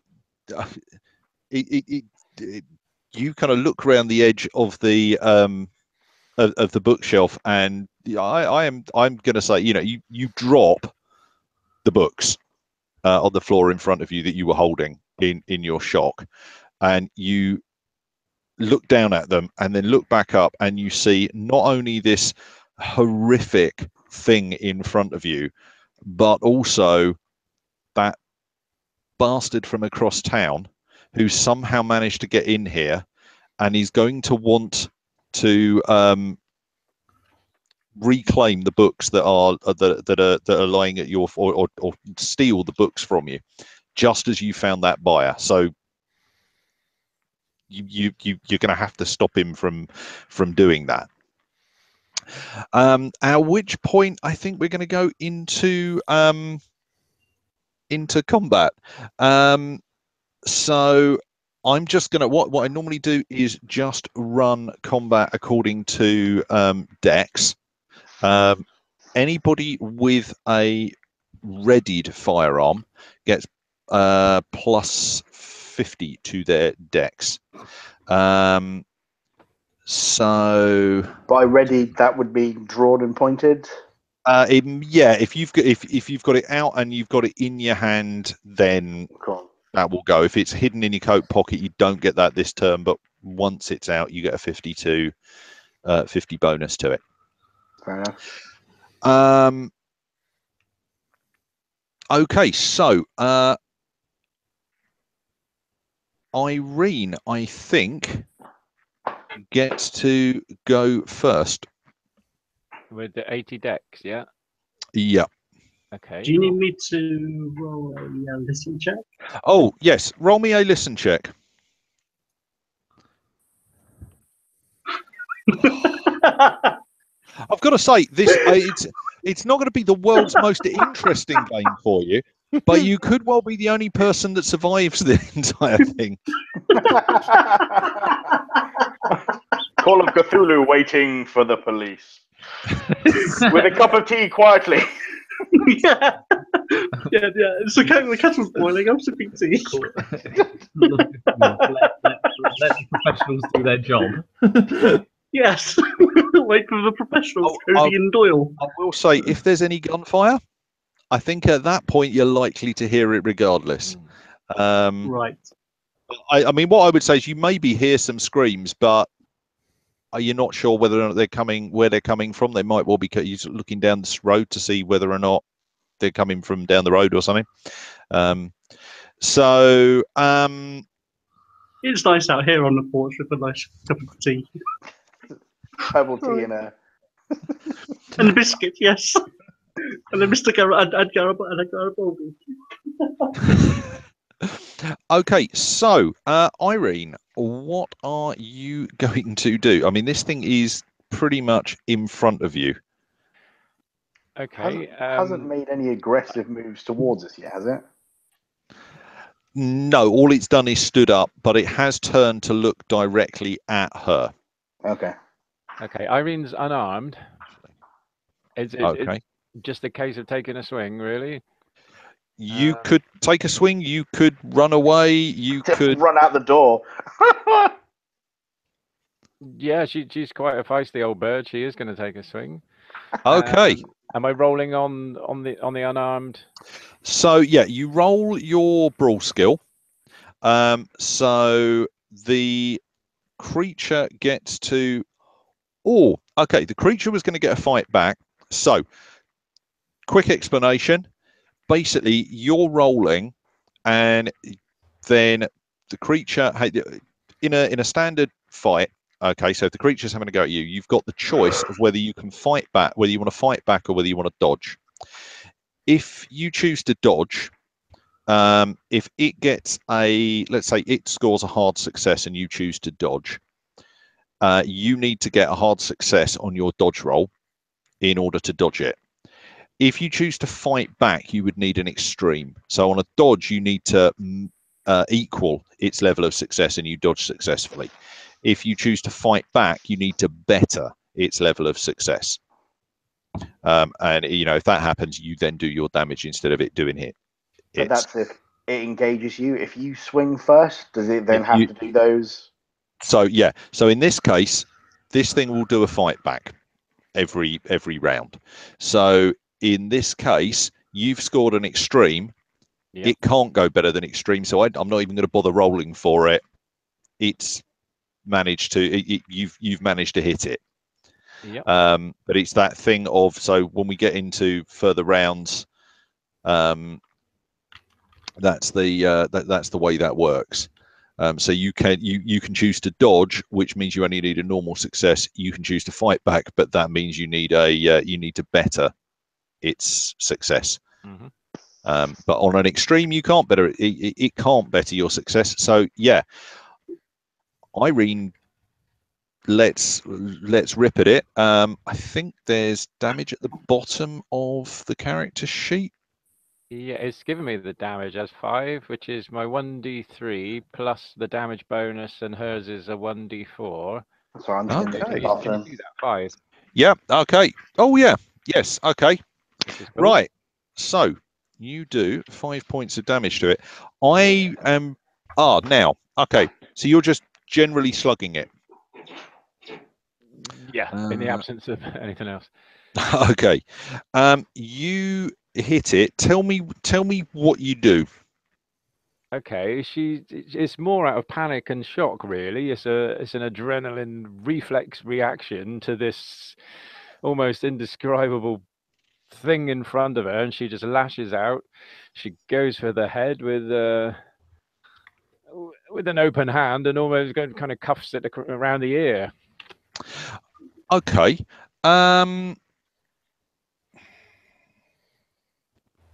Make me a luck roll.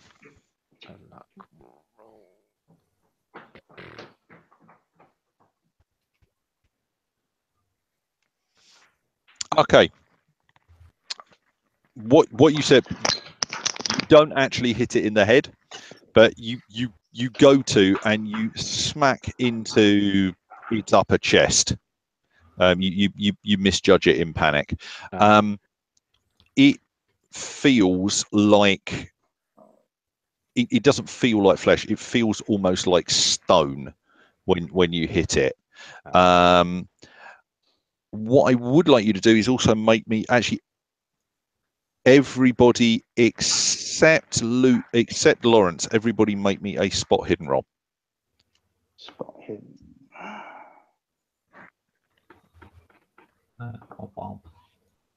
Oh my God! For the love of Christ! Nobody made it. I've got Okay, a spot. no. I've got a spot of 70. For the love of... You got 82. Don't worry about it. It'll come around again. Okay, so you hit it, and it just it's like hitting a wall.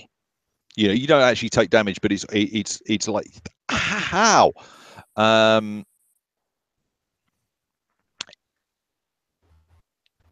So next in the order, I think, is Nicholas with a Dex of 55.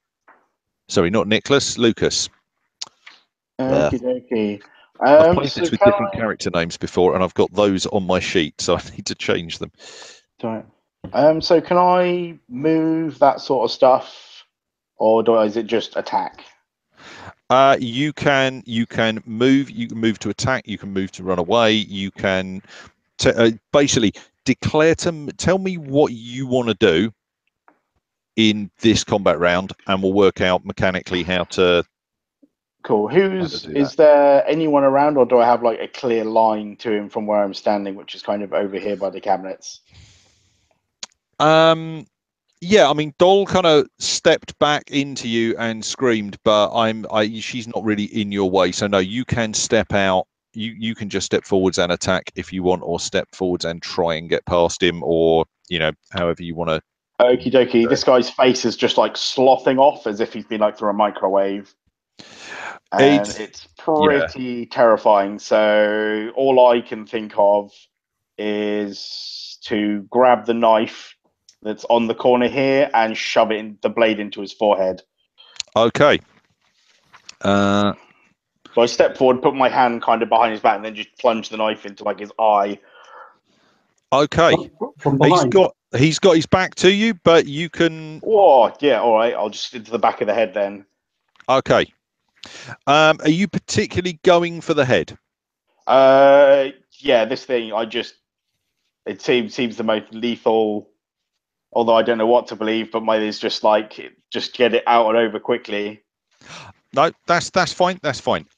In which case, there is, if you're going to go for the back, if you're going to go for the head, I'm going to give you a penalty dice on specifically called shot to the head.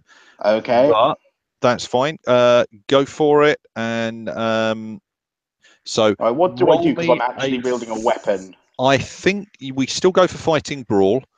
What Okay. I'm trying to do is find the point where the knives are mentioned and remember and see what. I've got a feeling it's a 1d8 damage with them. Plus your. So is it brawl? Is that in weapon? Yeah, just roll fighting brawl. Cool. So I've got one down here that says unarmed, which is just. Roll fighting brawl. We'll roll the damage separately because what you don't have is an obsidian knife on your character sheet. Okay. Yeah, so I missed any robotics in that. Oh damn. Okay.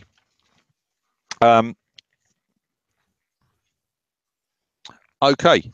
So yeah, you and you had a penalty dice, so you can't do better than that. So yeah, your foot starts to slide on the top blood at the same point as it moves fractionally from where Irene's hit it. Sorry, I am desperately trying to find. There is a point where it talks about the knife. Somebody moves it. Okay, it inflicts 1d6 damage plus whatever your so yeah, it's 1d6 damage plus whatever your damage bonus is. So it would be 1d3, I see. No, my damage bonus is 1d4 apparently. So yeah, so you're doing 1d6 plus 1d4 with the knife. If I hit. If you hit. Cool. So I can't burn luck on that? Burn luck during combat. You can't in combat, okay. I know, I'm trying to remember if you can or not. I know it's come up before and I can never remember which way around it is. You're on a penalty dice anyway, and you were looking for you're looking for quite a bit to get you back down. Hang on, no, I've got a spot hidden roll. I can't see your. I've got the one this underneath the spot hidden roll. Oh, There's that's it, another underneath thing. spot hidden. Yeah, so you'd have to burn 18 to be able to hit it, regardless of what your penalty dice was. Okay. Okay, Oh. no, roll me it again because you had a penalty dice on it. How do I add the penalty dice, or do I just? If you just roll it again, and we'll take the lower of the two, take the higher of the two scores as. Okay, so I just roll, yeah. Yeah, just do the same roll again. The green dice. Yeah. What we'll treat it. Yeah. Oh, Jesus Christ.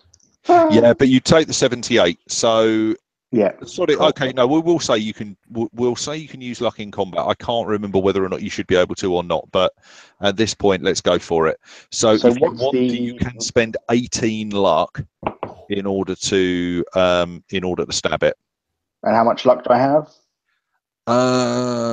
Starting luck for Nicholas is Lucas is 35. This thing seems pretty gnarly, so I'm going to burn it. Okay. Burn 18 luck, and you hit it, and then roll me 1d6 plus 1d4. Roll 1d6 plus 1d4. Oh, Jesus.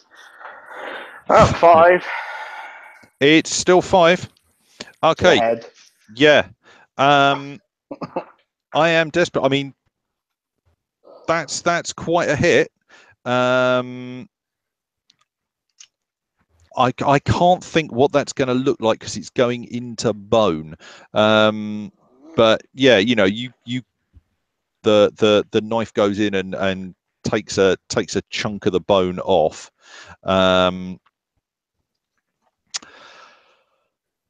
So it seems semi-deflected. It slides off and carves a piece away rather than penetrating. Yeah. Oh, that's weird. It doesn't do quite what you want it to, but it's you definitely get a chunk of it. So do I think it's odd that my blade kind of just deflects off? No, it's you slip, you slide, you go for it. It hits, but it's a good hit. There's nothing odd about it, but it just it's not a killing blow. It might be the fact that it's so slick with blood and it's mostly bone. It's not like you've got a this thing's weird. chunk. Yeah. I mean, in terms of cool. Do you think it's strange? Yes. Yeah. It's off the chart right now. Yeah. Most of its face and head is dangling on a long strip of skin from its neck. Cool. You've definitely not fought anything like it before. Okay, so Lawrence, you have temporary insanity, so and you are currently delusional that Lucas is not Lucas. He's actually oh, hang on, no, Cassandra. No, yeah, there we go. Yeah. So it's currently that bookseller from across town has attacked the thing in front of you. Now, I passed my intelligence roll. So does that mean I've actually got an idea of what the thing in front of me actually is? No, it just means that the full impact of the horror makes it into your brain. You don't manage to build yourself a mental wall against it and just go, yeah, I'm not thinking about that. So essentially, Lucas has just attacked James completely unprovoked. Yes, I suppose. Yes. Yeah, James has stood up, grievously injured, and the other guy has just smashed him in the face. This bookseller from across town, as far as you're concerned, has just grabbed a knife and tried to stick it into the back of James's already injured head. Now, can I see can I still see the knife that was in the back of the bookcase? I think you got what I'm seeing is you've pretty much got everything out, and you're like, okay, right, I've got the book. I need to check it is the book. I've got some legends. I've got that. I've got this knife, and then there's this loud scream from the other side, and you've gone round the end and just gone, oh my god, dropped all of that, and gone, oh my life, I've dropped the book. Looked up again just as, for some reason, the bookseller from across town has just come in with a knife. So yeah, there is an obsidian knife somewhere down by your feet along with the books. I don't think I really have any other choice in this situation but than to try and defend my, not necessarily good friend, but sort of friend, James, from the ravages of an evil man from across town. I'm going to have to pick up the knife and attack him. How could you do anything less? Yeah. Just the obvious thing to do, really. Okay, I am going to give you a penalty dice on the attack roll because you've got a bit bend down, get the knife, and then launch yourself at screaming something like, "Get away from him, you bastard!" Yes. He's hurt enough, can't you see? Whoa. Okay. Roll me an attack roll with a penalty dice. And before we see what happens with that necessarily, Lucas, are you going to try and dodge or fight back? At this probably present moment in time, I'm not really expecting it. So I'd probably just out of instinct try and jink to the side.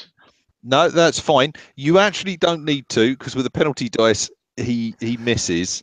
I'm just. I had the penalty. What are you doing? That was a hard success. Just for the. I'd like you to make an idea roll. I'd like Lucas to make an idea roll to see whether or not he's even aware that the blow, because it could just be that this bookish type is so completely useless. Yeah. That int roll, is that just my stat? Just roll your stat. Dex int. I'll just click. Oh, it's the one to the right. No, I think he's in league with him. On a fail, I'm going to say you think he's attacking the monster, because that's the obvious thing.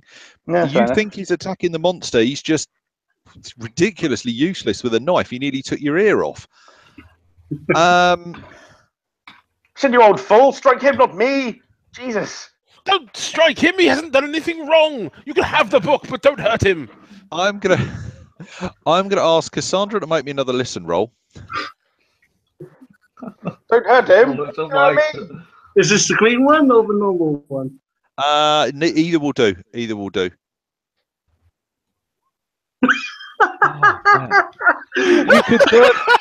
Oh, this chamomile extract. You could burn for luck if you really want to. There's also death. If you want to take part in this. It all depends on whether or not you really want to be upstairs at this point. Probably not, no. Image just downstairs on the floor below in front of the radio with a cup of tea while we roll around the floor making an immense amount of noise. Okay, so in which case Cassandra still hasn't heard anything. The creature begins, James Gardiner, the thing previously known as James Gardiner, as it swivels, it looks from Irene, and you were positive it was looking dead at you. It continues to turn, and it is looking at Lawrence. But there is this horrendous, weird whistling noise coming from its throat, where the throat's been like completely cut. Oh. But it's almost musical. And I would like everybody in the room to make now, how are we going to do opposed power rolls with lots of you? Right, so if I'm going to do it on normal dice just because it's easier than doing it on there and then trying to transpose it. So, oh crap. Okay, that is an extreme, pal. So I would like everybody to make me a power roll. You need an extreme to do it. So that's one of your that's one of your characteristics, not a skill. Oh my life! Did anybody? I haven't done it yet. Hard, What? not an extreme. Nope. Okay. I don't think I can roll below an 80. Okay, so we've got there's just this bizarre sound whistling and piping out and slightly bubbling from the neck, and It's probably the cocaine Dolores sniffed earlier that probably made that. Yeah, the laudanum's what's done it. We're all high. Okay, so for the next couple of rounds, again, I'm gonna do this one roll for everybody because it's otherwise just going to be too difficult. Did I go against doing anything, or am I too shocked?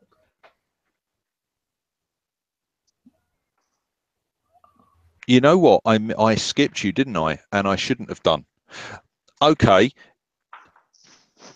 Tell me what Doll's going to do, and then we'll have the creature's action. Yes, sorry. That's cool. Yes, I should have done you first. The creature is standing on the top, right? It's standing pretty much where the outline is. Lucas is between you and it. Lawrence is kind of between it and the door. Irene is stood with her back against the bookcase. You're over by the wall-mounted cabinets. Is there anyone else standing on the top? I will be probably because I was quite close to him. I think both Nicholas and Lucas would be. Oh. I like your thinking. Yoink. Yeah, just looking the whole top underneath them. That would have been awesome. But no, there are two guys stood there. One kind of quite slim and bookish, and the other one quite hefty. This is a chair, right? Yes, it's an armchair. It's a heavy set. There's a heavy armchair. There is a dining room chair by the table. There's a place set at that table. Yeah. So there is a dining room chair there. Oh, there's a place set. Does that have a knife with it? It's just a normal eating knife. It's just a normal eating knife, yeah. Oh. How hefty is that chair? What's your strength? My strength is 50. Yeah, I think you could definitely use that as a club. I would have thought picking up a chair and hitting somebody with it isn't that difficult. Trying to hit the thing that was James Gardiner when it stood surrounded on three sides is a little more tricky. Could I use it as like a kind of temporary shield, like kind of lion tamer style? Yeah. And then in your mind's ear you hear 1, 2, 3, get the table.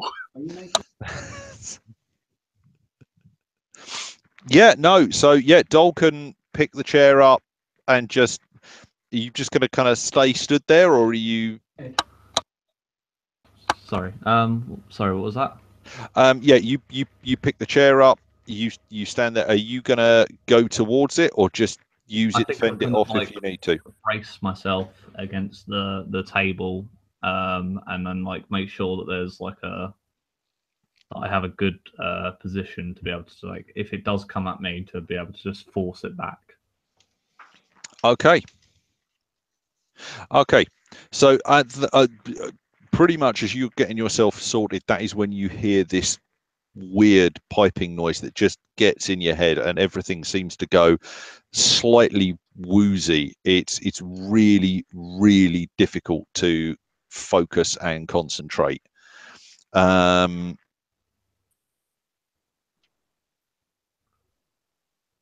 So the next round, nobody can attack. You can defend, but you cannot attack, as just your head is just buzzed by this weird noise, and you're getting weird flashes of bizarre vision. But that does lead us back to Irene. Can she run away? She can, yeah. Okay, or at least can indeed try and get to the door. She could definitely get to the door. I'm thinking you guys have all been moving around this room quite a lot. I'm going to say that door's shut, but you can get to the door and open the door. Yeah, if I can, yeah. Yeah. So you kind of stumble trying to get away from it with this. Just the room swimming. There's these weird flashes of bizarre images coming to you. Yeah, she's seen the knives come out and suddenly doesn't fancy her chances anymore. Yeah, not to mention the dead man with the bloody skull, and that frankly, I won't get involved in a knife fight, but I think I'd run faster from this thing than I would do from a blade. Yeah. Okay, yeah. So Irene gets to the door, and he's kind of struggling trying to get the door open, but he's going to manage to get the door open. Lucas, just the sound is kind of making you step back. You've still got the knife, but Yeah. I kind of step back. I stagger backwards and slam into the whatever is around here, the glass containers and stuff like that, and probably crouch down, covering my head over with my ears, covering my ears with my hands, crouching down, make myself as small as possible. Okay, yeah, that sounds good. Which leads us on to no, I've got those around the wrong way. Leads us on to Doll. And then we'll get to those. I guess Doll's gonna try and make her way round the edge of the room and then to that door. And okay, you've got a slight issue with that, given that chair's in the way. Not only is that chair in the way, but so is the dead man walking. No, so is Lucas. I'll tell you what I've got. The sizes might not be quite right, but I'm not a massive fan of doing that. But Doll is now there. Lucas is, and I don't have one of these for the creature. I should create I was going to say, you can actually make them smaller. Yes. They're probably not far off being about the right size at this point. Yeah, and Irene's going to be kind of pretty much about there. Is the creature about here then? The creature is about there. Okay. So your big problem is you've either got to go towards the creature at this point, or try and step over the crouched figure of Lucas, who's kind of got a knife in one hand and trying to cover his ears from this sound that's making your head spin. And how well does Doll know Lucas? Is it, does she know he's a good person, or is she impartial? I'm very much self to myself, and I don't think we've probably had much pleasant discourse before. Okay, so he's not a troublesome person, though. He's not been openly troublesome, and him and his two sisters and one brother, they pay the rent regularly. He doesn't seem to be going out to work, but he's a solidly bringing the rent in. So yeah, from your point of view, probably okay. Okay. Is there a way I can move? Does the creature get an attack on me if I move past it? Is that like D&D rules or? It would. And what way is it facing, by the way? Is it still facing towards It's my room? facing towards Lawrence. Towards Lawrence, okay. So I can, if I move to like here, I'll be behind it, right? Yes. Can I do that then? You can definitely, yeah. You can go round to by the window. And I'm still going to keep that that chair as like. Oh yeah. Like, force it away. I'm not attacking with it. It's more of a distance to try and push distance between me and the thing. Yeah. No, I'd assume you've got it with you, regardless of until you tell me that you're putting it down, because I would think you've got that like a security blanket at the moment, frankly. Yeah. Okay. Yep. That'll do. All she needs now is a whip, but she'll be a lone lion tamer. Yeah.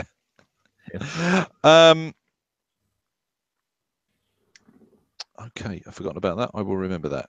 Okay, so that was the bit I was looking for. I thought I'd got that right. Okay, so Doll moves around.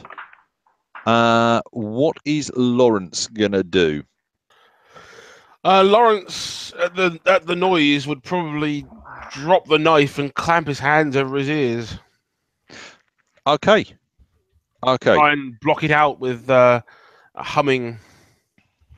Okay. No, that's good. Is he so pretty much stay where he is, but just like maybe take a step backwards? But yeah. Okay. Which is what he's doing when where are we? We're on the next round, aren't we? Right. Okay. So when it tries to attack you, you can try and dodge it. So, in my state, would I recognize it necessarily as an attack? I think so. Okay. I still think you'd recognize it. It stood right near you and it just kind of swings down at you. So I think you get a penalty dice for the defense. Okay. So if you make a dodge roll, it should be somewhere on. Okay. So unfortunately you fail. Oh dear. My life. So does it in a fairly big way. Yeah, so no, it swings at you and just gets it completely wrong. It's just like a clumsy James, dance. what are you doing? Calm down, man. Yeah.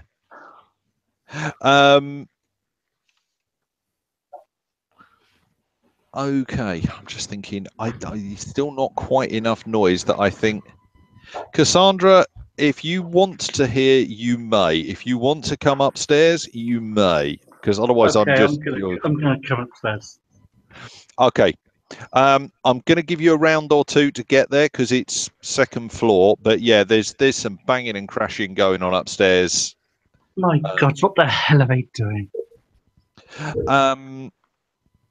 So we're back to the top of this round, and Irene, you are stood by the door.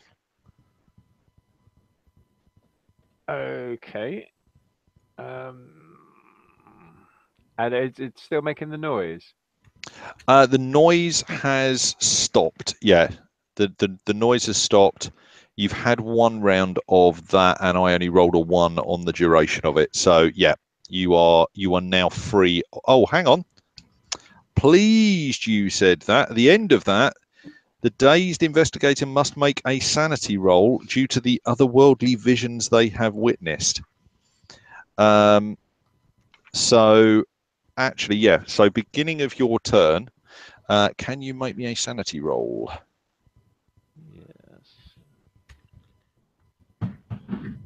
Success. Okay.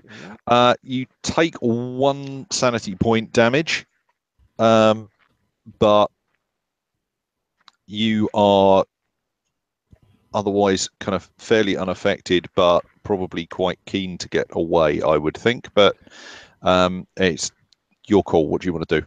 Yeah, get the door open and get the hell out. Okay. So you start charging down the stairs.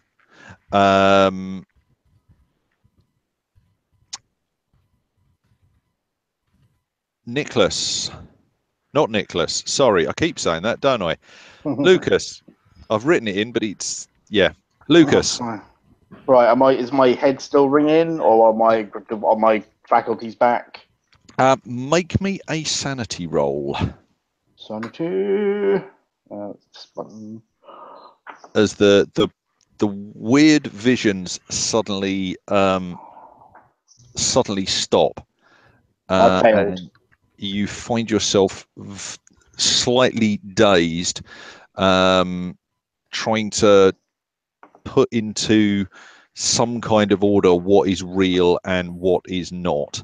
And I'd like you to take 2 sanity, lose 2 sanity. 44.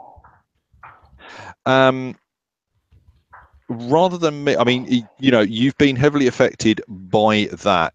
There's just like weird, obscure visions that you kind of can't quite remember, but you're displaced.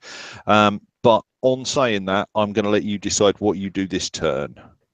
Okay, so I'm probably being the kind of supposed tough guy I am, or fairly. I've come across quite some hardship. So I'm being wailed on by something. I'm getting probably more scared. So I'm probably trying to up the ante, as it were, and I'll draw the gun. Okay, so you're going to dig the gun out. Christ, he's got a gun. Yeah. And if I can, just shoot the guy. Just shoot the thing. Yeah. Okay. I probably won't really be aiming much. I'll just be like, I'll just draw it out and just start shooting. Make me firearms roll. So should have fighting. They should have firearms handgun. It will be down under. HG. HG. Yeah. Okay, firearms HG. Brap. Oh my god. Oh, that's so not good. Okay, yes, you probably would have definitely heard that. Yeah. And then a 93 as well. My Yeah, God, that's I can't seem to roll below an 80. So basically, you're as you're pointing the gun in your hand is just so shaking like anything, and the bullet just cling. Yeah, I'm just literally. It's the bullet. It's just going over. I'm gonna shoot the ceiling probably. It's like, get back, you thing! Just bang. Yeah. If you feel like Dice Stream, if you feel like Roll20 is just cursed for you tonight, if you want to go over to Physical Dice and just tell me what you roll, I'm fine with that. I really don't mind. So to be honest, it's fairly fitting because voices ringing in my head. I'm probably seeing 3 of the guy. Just like pow. Aim for the middle one. Yeah, aim for the middle one. Yeah. But if moving forward you just go, you know what, I might just rather roll Physical Dice. I have no problem with that. Just tell me what you rolled. That's fine. No, the fact I miss is probably fairly telling of the situation, as I'm seeing like double vision and shit. So yeah. I'm not my hand isn't the steadiest right now, so I'm fine with that result. Okay. Doll. There's now a gun in play. Would you like to make me a sanity roll? Wait, hold on. What did I actually strike with my bullet? Or did it just like bury in the bookcase? Once again. Yeah, let's say there's a loud sound of breaking glass as you put a bullet through the bookcase. It takes out the glass front on it and 2 books and the back, and the bullet is now embedded somewhere in the wall behind the bed. Christ. Have you? I don't think you've failed a single sand roll yet, have you? Okay. We're going well. You lose 1 sanity. Yeah. But you managed to clear your head fairly quickly. You are stood by the window with a chair, and there's now, aside from everything else, a madman with a gun, improving your afternoon. So what shattered the window behind me? No, the glass front on the bookcase. On the bookcase. Over On the here. bookshelf. On the side closest to me. Yeah. So there's some sort of glass shard. There's smashed glass on the floor. I don't think, even insane, you're going to want to try and pick up a shard in your hand. And okay, nothing too. Okay. It's kind of 1920s style glass that had a bullet go through it. No. If you'd failed your sanity roll, I might have suggested it was a good idea, but Is there? Can I take a look around the room and see if there's anything that strikes me as a weapon, or is the chair the best thing I can? The chair is probably the best thing, unless you want to try the big, heavy, bizarre statue on the bookshelf. The other knife was also dropped as well, I think, on the carpet. Yeah, that's right. But there's a small pile of down by the F of bookshelf. There is there's a pile with about sort of 3 or 4 books and another one of these knives. Oh no! Lawrence has the other knife. I thought the two. Yeah, I thought the two. I thought he dropped it though. Ah, yeah, no, it's down by I did drop it, so it would be on the floor there. Yeah, but it's on the floor by Lawrence rather than over by the books by the bookshelf. No, I don't particularly feel like Lawrence is the most capable person to have a knife in his hand. So you're going to have to get past Gardiner to get said knife, though. Is there a way that I can push or shove him in, like I can use the ruler to in this direction? Just grab the chair and just ram him with the chair and keep going. Yeah, push him over him over the push him over the leather chair. Or better yet, push him that way. Wait, what way? Sorry. I'm trying to look what direction I can push him that way. Push him into the man with the gun. Yeah, that's a great idea. No, I'm gonna see if I can push him over. How tall is this chair? Could I? It's sort of old style wingback armchair, so We'll push it that way into the table. 3 foot, 4 foot. I can't push him back like that. I've got to go this. You could try and push him towards the chair. You could maybe push him into the chair. Yeah, because you got the 4 feet of the chair, so you can actually probably try and do it that way. Yeah, can I? What I'm going to try and do is I'm trying to get Gardiner from around here to somewhere in the corner, just in this kind of I'm not trying to damage him. I'm just trying to. No. Okay. It's going to come down to it's going to come down to a strength contest. If you were to, I hate going into kind of meta discussions, but I kind of think you're going to know this. I will give you a penalty dice if you charge him. I'll give you a bonus dice if you charge him straight into the chair. So if you just grab your chair and run at him with that chair and you're going in a pretty much straight line or into the table with the letters on it, anywhere kind of down that way where you're just going in a dead straight line sort of through him with the chair and just trying to carry him along and push it. I will give you a bonus die on that. if you're going to try and hook him with the chair and move him round, I think you're looking at a penalty die, because that's an awkward thing to do. I'm going to go to try and push him as far as I can into this corner, as I possibly can. Okay. Roll me a strength test. Should I roll the grey dice so I can Roll. What is it? The green one that gives you all 5 of the options. No, it's the grey one, I think. Okay, sorry. So roll the grey one. Oh, well done. Nice. Okay, you get a success. You got 28 and a 29.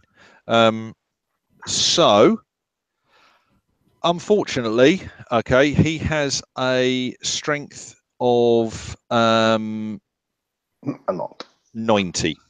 Oh, okay.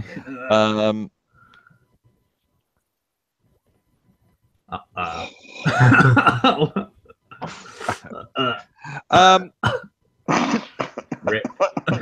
I Don't run it into a apologise. wall. It was a really good idea too. Yeah, you just full on. Your foot starts sliding on the blood just before the chair hits it. Oh, dear. It does take a step backwards, but I'm going to say on that roll, you just kind of bounce off backwards, trying to stay up in the blood under your feet, but it just stays up. Cassandra is coming up the stairs. Yep. I would say on the first floor, you meet Irene coming down the stairs. Hello. And you have heard gunshots coming from upstairs now, or one gunshot. Cassandra, please tell me that the police are on the way. Okay. Yes, they said they are on their way. They should have been here by now, which is really weird. I couldn't even begin to explain what I've just seen. Don't go upstairs. Please don't go upstairs. Okay. Would you like a cup of tea then? Okay. So yeah, what the hell is going on? It's Mr. Gardiner. It seems he's not dead. That's weird, because of the knife wounds definitely indicated that there was definitely no pulse, and for lack of blood. Another gunshot. On that note, on that note, this is the round where you did the gunshot, and Gardiner is going to take another swipe at Lawrence. Ooh, do I not get a go? Did you not get a go this time? No. Oh, I haven't had one yet. Sorry. Yes. Sorry. No. Yeah. You get a. I'm doing well for my first game, aren't I? Hey, it's fine. Yes. I would like to point out I already planned on doing this anyway. It's not because you're going to take another swipe at me. But I'm going to run away because there's now a gun in play. What the bloody hell? And just leg it. Okay. My only question is, are you going to do that and leave the book behind? I don't think I would have presence of mind to grab the book. Okay. Also, No, it's not even the book I want anyway, but I don't know that. But I don't think I'd have presence of mind to grab it. You know, a firearm has entered play and started shooting round. Yeah, that's true. I can get the book later. Off your head. It's, Okay, so in which case you make a scramble for the door. Yeah, I'm going to say you managed to get to the door. Just kind of crawl. I was thinking about where you duck down and you kind of come to and just start backing away on the floor and then just like get up and dive through the still open doorway. The creature is focused on you, absolutely focused on you. Brilliant. And it starts to take a step towards you, and then its head turns down, and you see it move off towards the wardrobe. By the time you get out onto the landing, what both Lucas and Irene, sorry, not Lucas and Irene, come on, Lucas and Doll, both see by this point. I am gonna do that because it's just going to make it easier for me to see what's going on. So what Lucas and Doll both see is Gardiner bends down and picks up this bundle that looks like it's wrapped in silk from the floor, where it's mixed up with a couple of other books. Which side is he? Is he this side still? He is about where it says shelf at this point. Oh, so he's gone round and he's picked up. He's here. Yeah. He's Okay. just basically moved off to that point and has bent down and is picking up this bundle off the floor. Okay. Shoot him.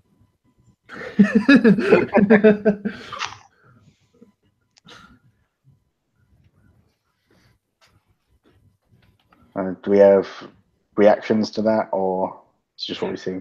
That's what you see. That's the end of this turn. Actually, I would like both of the two of you that are still in the room. I should have done this a moment ago, to make me a spot hidden roll. Oh, there. Let's go. Hey, we did it! Yeah. Okay, what you both notice when Doll charges in with a chair and gets hit back is, you know, those spiral scars that were on his hands and arms and things? Mm-hmm. They glow just slightly. You know, first of all, you wonder whether or not those hideous delusions are coming back, but it looks like they glow just brightly blue very quickly and then fade again at the moment when the chair crashes into him. Okay.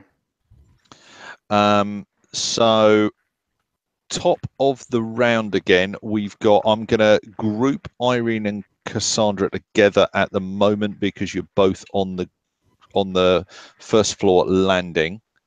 What do you two want to do? Okay, so I'm basically saying, so what's going on? I've heard gunshots, a gunshot. So what is going on? Maybe if we did a team effort and we rushed this thing, then I'd feel happier doing that, but certainly not by myself, no. I really can't expect, you'd have to see it to believe it. If you want to go up first, I'll follow you up, but... Are any of the other doors open? Able to get in and, I don't know, get something, a chair or something? Any of the doors on the first floor, I'm not going to look this up now, but I'm sure that between the two of you, one of you has a room on the first floor. I can't remember who's on the second floor and who's on the first floor, but I would imagine at least one of you would have a room on the first floor. So yeah, if you wanted to grab something... I'll grab a chair from my first floor room then. Grab a broom. Yes, I'll go and grab a broom. Yeah. And I'll go and sweep him off his feet. Can I grab a box of matches? Yeah, I don't see why not. There was some in the room, wasn't there? You guys are on the first floor. What I will say is this round, if you decide you're going to go back up there and you want to grab a couple of bits, go grab a couple of bits. That's fine. Certainly, it's not going to be difficult to walk into your apartment and get a book of matches out. Yes, it's likewise not going to be that difficult to get a chair or a broom or, you know, something of that nature. Yep. I'll grab a broom and a metal chair if I have them. I'd say you take a broom or a chair. You're more than welcome to take a chair. That's fine. I'll take a metal chair. A metal. If we have one. I think you've probably only got wooden chairs. Okay, I'll take a wooden chair. Okay. So you two get back out on the landing as upstairs in the room. Nicholas, I've done it again, Lucas. Have a now that sticky he's- fits it. Have a now sticky that he's fits it. now that he's moved away. I'm not particularly honourable, man. I'm not adverse to attacking someone in the back. I will try and steady my hand to aim and then pull the trigger. Okay. Actually, you had a ready gun. I should have allowed you to go first anyway. But okay. So make me a firearms roll. Do I get any bonuses for aiming, taking time to aim at all? You would if you wait until next turn to shoot. I probably won't wait that long. I'd probably pull the trigger. Yeah. Jokey. So, are you gonna roll dice? Roll. No. Okay. Try again. Oh, look, another 80. I miss. Next. It's oh my life. Every single one of them is that's terrible. Oh, it's all gone wrong. Yeah. Okay. I did say if you want to use the live dice, Yeah, no, please that's feel fine. free. Yeah. Okay. So yeah, you pull the trigger. Just shaking too much. You're shaking. You might in your deluded machismo say that it's not because you're shaking. It's because this poxy gun that you dug out of his wardrobe. If you've got all this money, why didn't he buy something that shot straight? Yeah. Ben Barrel. Yeah, that's it. Blame the gun. But at the very least, you're Fucking making piece so of much. shit. You're making so much noise that hopefully, at least, you'll be able to drive it away. Yeah. I might just turn around and club him with it. Okay. Doll's up next. So where he's here, the creature is. Yeah, he is now at the he's there.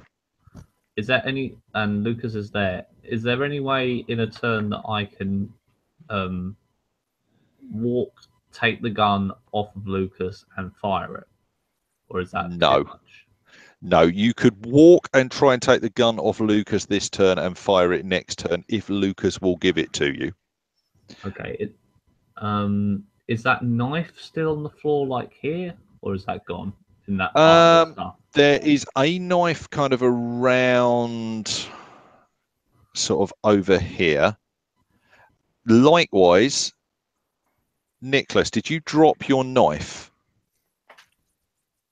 I've done it again. Lucas, did you drop? Oh, No, I'm still clutching onto it.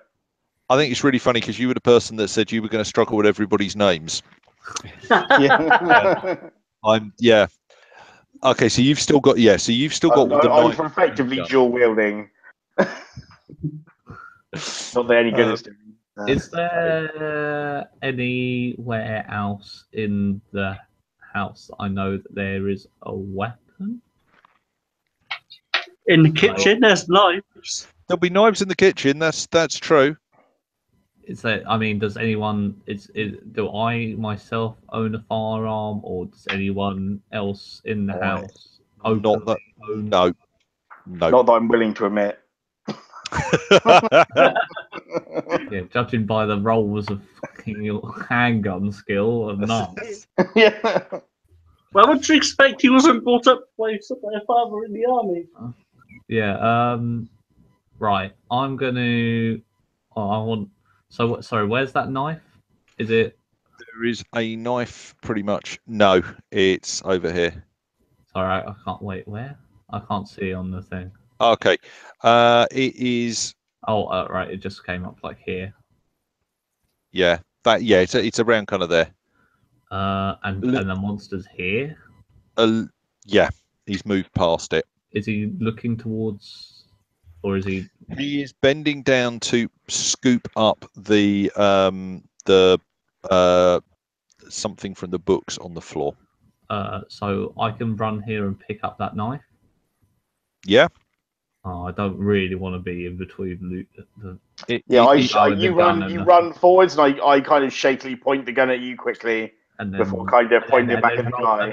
and then roll the shot and then shoot me. Yeah. Can I run this room? Like, how long is it? Is it? Yeah, actually I that would say, size? yeah, no, forget the, yeah, Okay. no, you could get to, the room's only about, what's that, about 10 foot long. It's not a big Oh, okay. room. So So I think yeah, I can just clear it. you could, if you just wanted to, you could just drop the chair and run for the door if you wanted to. I think I'm going to do that. Okay. We've been invaded. Yeah, I'm not. I'm a landlady, not a bloody fighter. Yeah, no, yeah. If you wanna run for that, and it is distracted, it is in the middle of doing something. I'm going to say if you do that now, it probably won't even get an attack on you. Yeah, I I'm believe going to we've do got that then. everybody out of the room so far still alive. That's astounding. Get in front now. Okay, so yeah, what I would like you to do is make me a dex check. Sure. Because you are going straight across a blood-soaked tarpaulin. Okay, so the game plan is to make it. The game plan is to make it to the door. You slide and fall. You're not going to take damage from it, but I'm going to put you about there. You end up And you're flat on your ass. lying. Yeah, you end up lying on your front on the floor.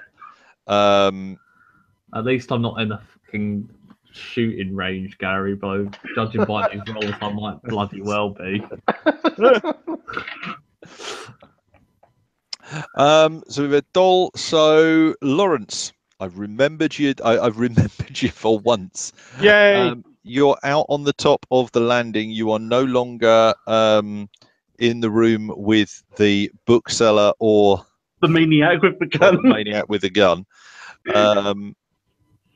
However, you are.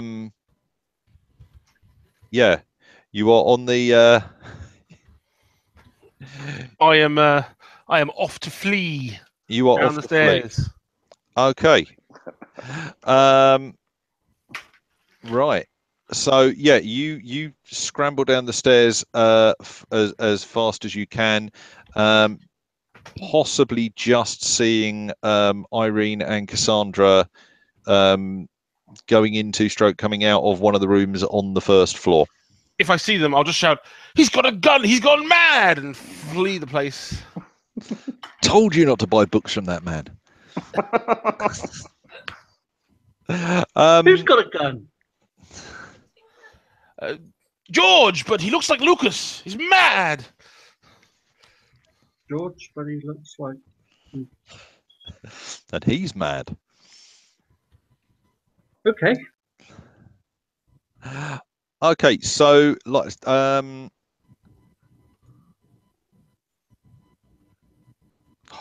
totally lost myself here. The creature ended up. He bent down to pick up the books last time, didn't he? He was that one there. Okay. So he turns round, stands up, and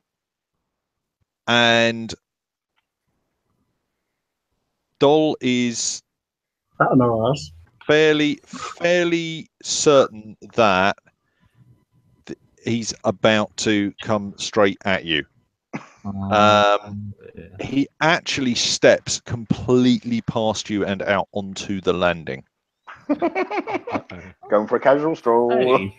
And what you see is he is holding in a blood-soaked hand the silken, just like a what looks like it's something about sort of book size, wrapped in silk in his hand. My lips move and I kind of just mouth, "What the?"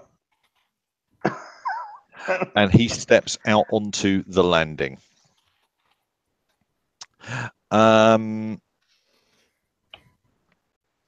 Cassandra's already had a turn this time because she went on Irene's go. We come back to Irene and Cassandra. You are on the first floor. You're heading up the stairs, I believe. Yeah, meet I'm, this I'm So, are the stairs like the ones out of like a hotel, or are they different? I think it's a straight flight. I think it's probably just a straight flight of stairs. I don't have a full map of the building. I've got a map of that room. I don't have a full map of the building. Okay. So yeah, I'm going to say it's just a straight flight of stairs. You come up and then it comes out onto the. No, it would need to right angle. So it goes up, it right angle turns, and then it comes out onto the landing. Okay, so we're going up the stairs. Do we see him? As we go up? So as you come out of the room, you can hear the sound of Lawrence's feet just starting on the way down towards the ground floor. So I'm guessing Cassandra's going first and Irene's going after her. Have I got that right? You have got that right, yes. Fresh meat. That was said with such heartfelt. Okay, so yeah, so Cassandra, you get almost to the top of the stairs when, as this, I was going to say vision, but not in the way that sentence is normally used, steps out of the room and turns fairly mechanically towards you.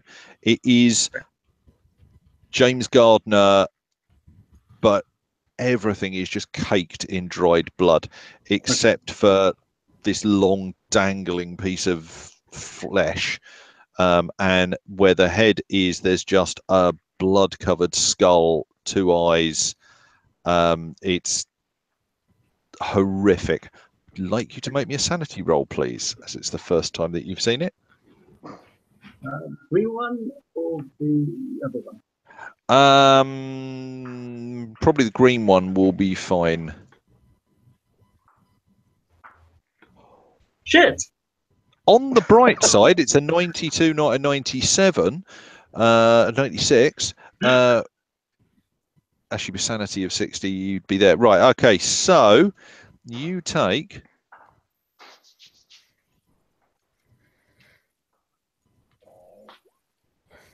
4 points of sanity as suddenly the urge to go up the stairs reverses itself and you struggle straight backwards. I would like, actually, initially, I would like Irene to make me a dex check to see whether or not you get out of the way as she suddenly recoils back into you. She shouts out, "I tried to tell you." What is with this thing? Okay. They know we're playing Call of Cthulhu tonight. You can tell. When you dial up Call of Cthulhu in Roll20, does it just go, and I'll tell you what we'll do? No, this is definitely like my gunnery checks in Star Wars. Yeah. Roll20, the app that likes to say no. Yeah. Cassandra, I would like you to make me a dex check with a penalty dice. And so that's the grey one, I think we've said. And that is a fail. So you stumble. Yeah. 99.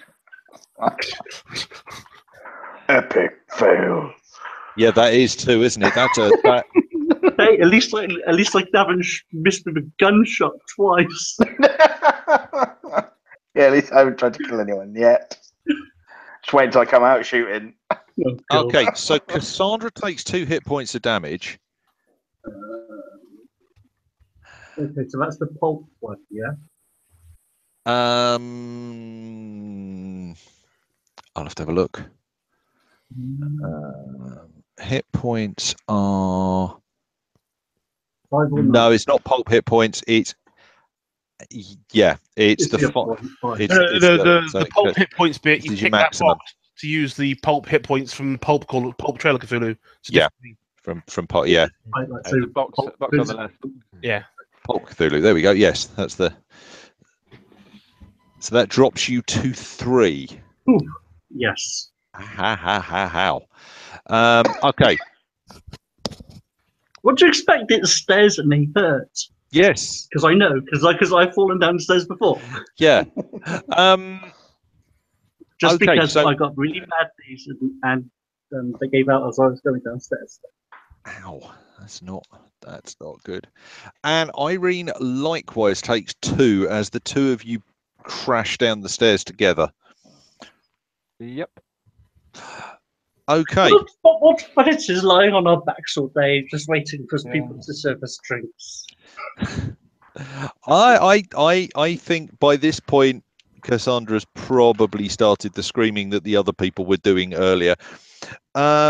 Yes. So Or going, ow, ow, ow, ow. okay, Lucas. Right. Mr. Gardiner has left the building, or at least left the room at the moment. I'm half tempted to just lock Thank the you door of very the room I'm in. No, I'm just going to stride out after him.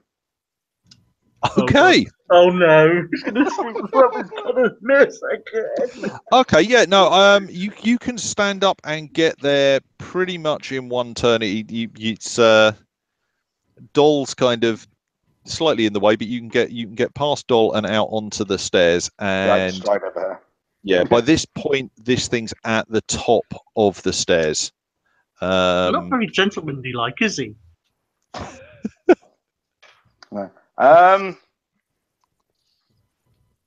I try. Is there? So I can't reach him in my turn. You probably could actually, if you wanted to. For example, is it like a spiral staircase? AKI can run up behind him and flip him over the. No. We've just had this conversation.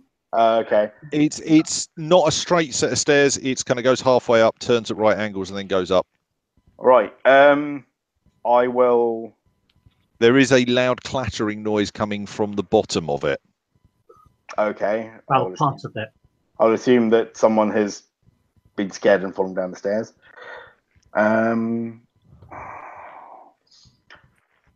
Yeah, Scott, I'll have a shot. Why not? I'll keep going. Okay. Third shot, I think. Yep, third shot. Is it a revolver? It's a revolver. You have 6. I have 6 rounds. Well, you had 6 rounds. This is your. Yeah, this is my third shot. Where's handgun? Firearms, handgun. Stop moving. You know what? Hang on. Don't shoot us. Hang on. I will give you a. I'm going to give you a bonus dice because you've just walked. You've walked up pretty much behind it. If you fire from the doorway, you haven't. But if if I can walk up behind him and literally barrel the gun against his head and bang. Yeah, I'll give you a bonus dice. You're getting pretty close before your bottle goes and. Right, so I just roll the yellow. Well, the one who gives me all of them, and seriously. I don't think it's wise to actually give you a gun. Give it to somebody who's got a higher percentage to actually hit. You did manage you did manage a 50. Yeah, that's the best roll I think you've had all night. Yeah. I imagine I just took Martin's just shooting just out of Abaddon.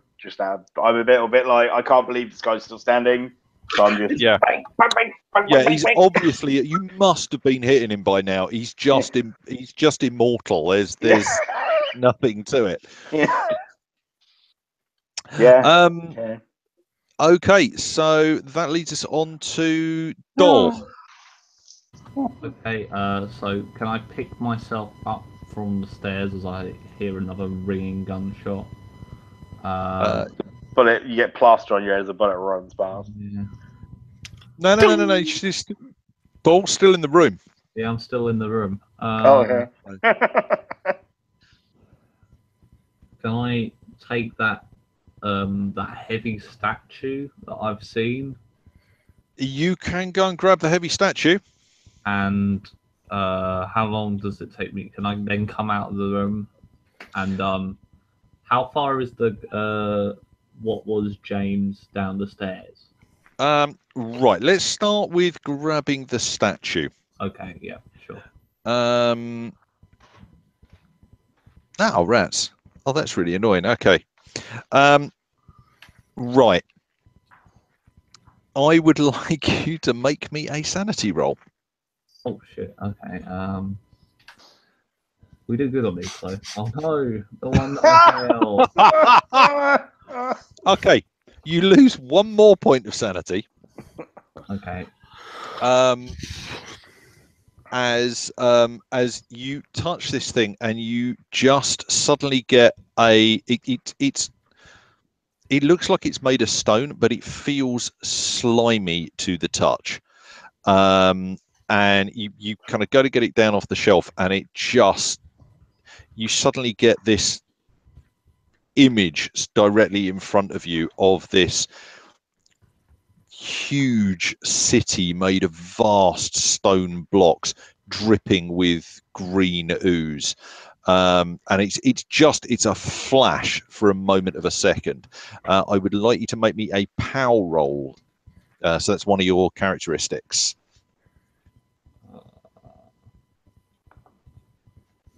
Success.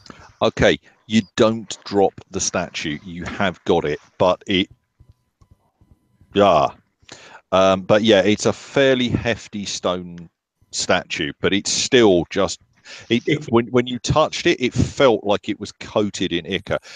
You get this sudden vision, and then you're holding it, but it still just feels slightly greasy to you. It's not like your fingers have slid into slime anymore, but it just feels slightly greasy and uncomfortable.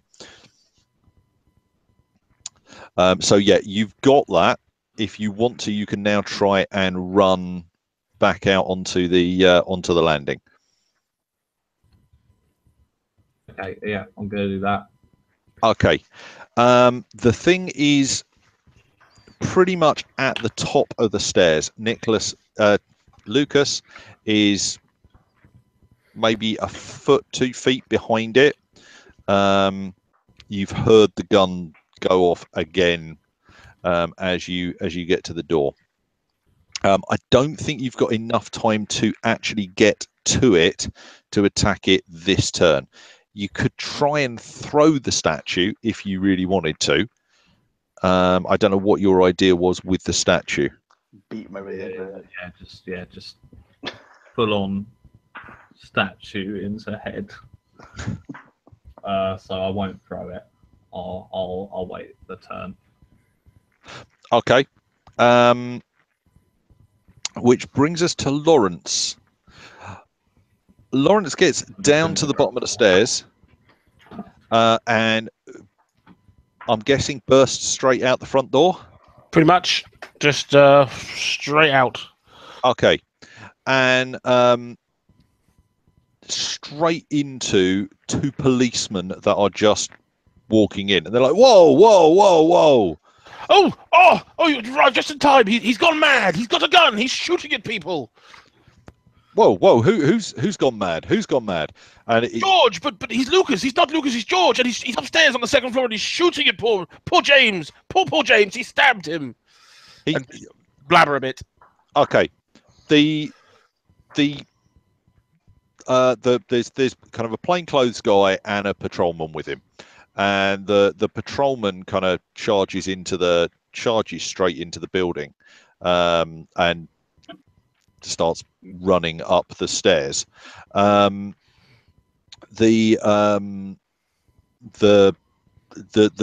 guy in a suit tries to just get Lawrence to sit down and try and get some kind of sense out of him.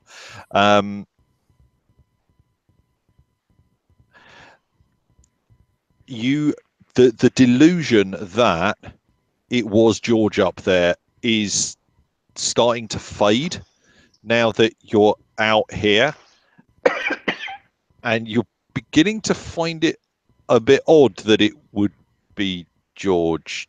Then again, it would be a bit odd that it's all starting to settle, so you're probably not going to make a vast amount of sense as you're talking to him.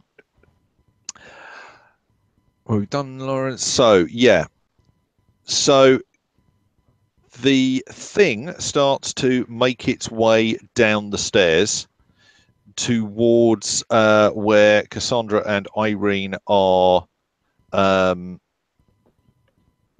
caught up in the remains of a broken chair and one another.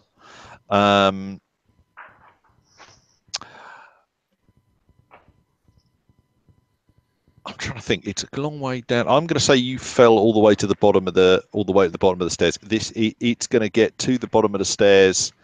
I know, what the hell. Let me go. Okay, it's going to take a swipe at Cassandra as it gets to the bottom of the stairs. I'm going to let you dodge, but I'm going to say you get to dodge with a penalty dice. Okay. So if you roll your dodge on the grey one, Oh shit! doesn't make a lot of difference. You could burn 5 luck, Yeah. to Okay. turn that into a success. Yeah. But let me roll his attack first before you choose to do that. I should have waited for you to actually do the attack roll first. Really. A 40 though is a success. I think it's only a straightforward success. Too many bits of paper. Yes, it is. So yeah, if you burn 5 luck, you could just about manage to. Sorry, 7 luck. You can just about manage to flail out of the way. Yep. Do I need to change the luck number down? Yeah. Right. Because the next Is time luck I ask something that refreshes at the start of every session, or is it a finite? on a campaign, you at the beginning of it should be at the beginning of each session. It depends. I tend to the Call of Cthulhu campaign I'm running is running really slowly, so I do it pretty much every other session. You roll a check, and if you roll more than your luck, you get to add 1d10 to it. Okay. So it tends to balance out that you'll end up with somewhere between 40 or 60 luck if you're not burning it. Eventually it will creep up. The way that I don't want to get into mechanics too much right in the middle of this, but the way generally any time that you make a successful skill roll in campaign play, you put a tick in the little box that's next to that skill. And the next time you get an opportunity to rest and recuperate, basically not quite a long rest, but the next time there's a bit of downtime, you then roll a skill check, and any of those skill checks that you fail, you add 1d10 to. Okay. So if you manage to do something with a really low number, it's very likely that when you do the skill test, it'll click up and you'll get some more skill in it. If it's dead easy to do something you've got 90% in, but you've got to roll over 90% each time you do that test to see whether or not you get better at it. Okay. Which I like. It's a system I like. Yeah, that's the Okay, first so system as well. I think that's straight from there. yeah. So Cassandra manages to roll out of the way. Irene, this thing is practically on top of you. Okay. Irene has realised that as much as it hurt when she hit him before, that she's one of the 2 people that have actually caused him any damage. So she's going to try again. And again, just go for a headshot. It's going to be difficult for you to go to a headshot because you're prone at the moment. Okay. Question: whereabouts are we? Are we in between one of the floors? No, you're on the first floor at the bottom of the stairs. You've fallen down. Both of you have fallen down the stairs together with what at the top of the stairs was a full was a chair, and is now firewood. And the two of you are kind of wrapped up at the top. And as this thing comes down the stairs, it just goes to take a swipe at Cassandra. Right, so, and you so, just there's about another, managed so there's to another get set of out the way. stairs for it to go down. Yeah, there are. Cool. I can't get in a position to push it down the stairs. No, I got that. You could try. You could try. Okay, how best to you go about that? Scramble, yeah. If you scramble up, and as it gets to the top of the stairs, you just kind of try and launch yourself at it. So launching yourself at it. How about tripping it up? As it moves, trip it up. If I'm on the floor, yeah, that's an option. Okay, yeah. No, that sounds like that sounds like a plan. Okay, so it's stamping across the landing towards the top of the stairs. Because, sorry, if it's doing that to Cassandra, could we combine like an action to trip it up as it moves? If you do that, you could do that. I'm fine for you to do that. You would need to be on Cassandra's action, not on Irene's. But that's fine. If the two of you want to work together, then you'll get a bonus dice to do that on Cassandra's turn. Okay. As it's virtually on top of Irene, it probably doesn't pay to forfeit this go. You're not really forfeiting this go. It's a case of holding action, holding your together. action. Holding your action and working together at the end of this. Yep. Okay. So in which case, the next thing that happens is as it's getting close to the top of the stairs, you hear a voice that you don't recognize from downstairs that says, "Sweet Jesus," and then there's a gunshot. Does he hit?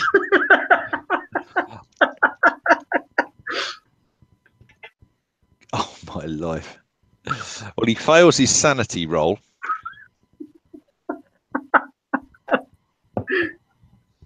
Oh my life. This just gets worse. No, he takes 5 sanity from it. Okay. And oh my life. Right, okay. The patrolman is not having a good day. I am going to let him get the gunshot off because that just makes sense to me. Don't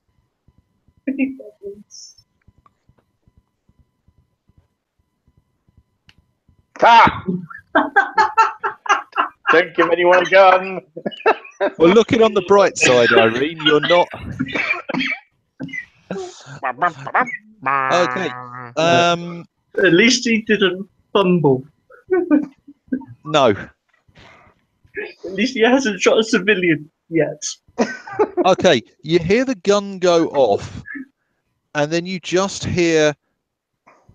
It's difficult to tell whether it's laughing or crying, but there are just hysterics coming up the stairwell. Hysterics are coming from. Okay, I'm aware this is already quite a bit later than I said it was likely to be. How are people going for time? Yeah, I'm alright. Fine. The cat's not impressed because he hasn't been fed, but apart from that, it's fine. Oh, you have a pigeon cat. Sorry. I have 3 cats, and the wife hasn't fed him either, so he's bugging me. Yeah, I am a postman, but carry on. Oh man, sorry. All right, That's fine. You can spend tomorrow knocking on doors and running away. It's fine.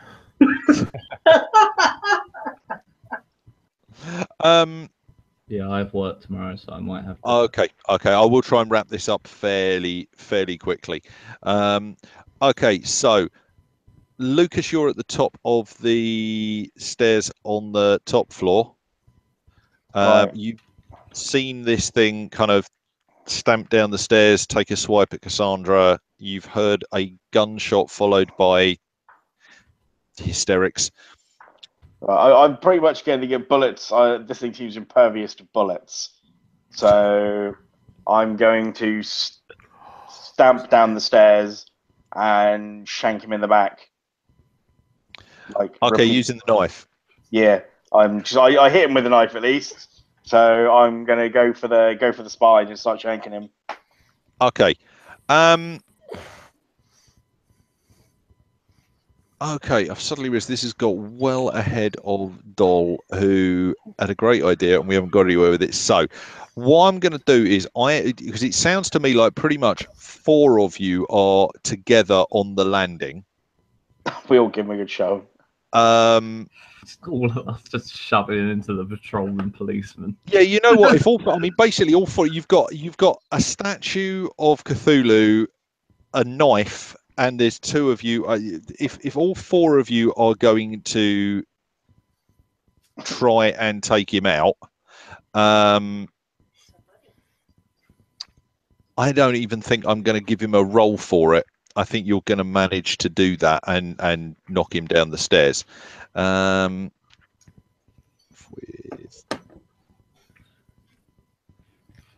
Okay.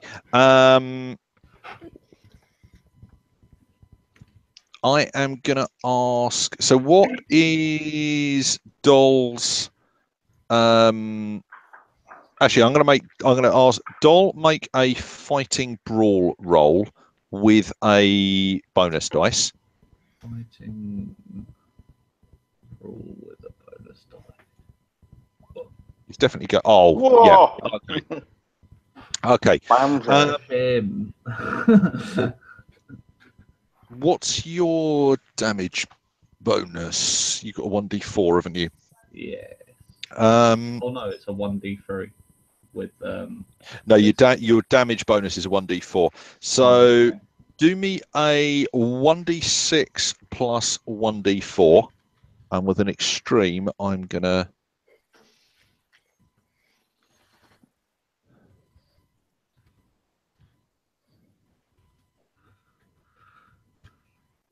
Nine. Okay. Tasty. Right, you get him right in the back of the head as he starts to plummet down the stairs, especially given that. I am equally going to ask Lucas, got there in the end, to make me a fighting brawl roll, because I think you said you were going to try and get him in the back with a knife. Yeah. Go on, take a stab at it, man. Okay. Right. So the knife, I think that was 1d6. That was 1d6 plus 4. 1d6 plus 1d4 was 12 as well, wasn't it? Yeah. So roll me that.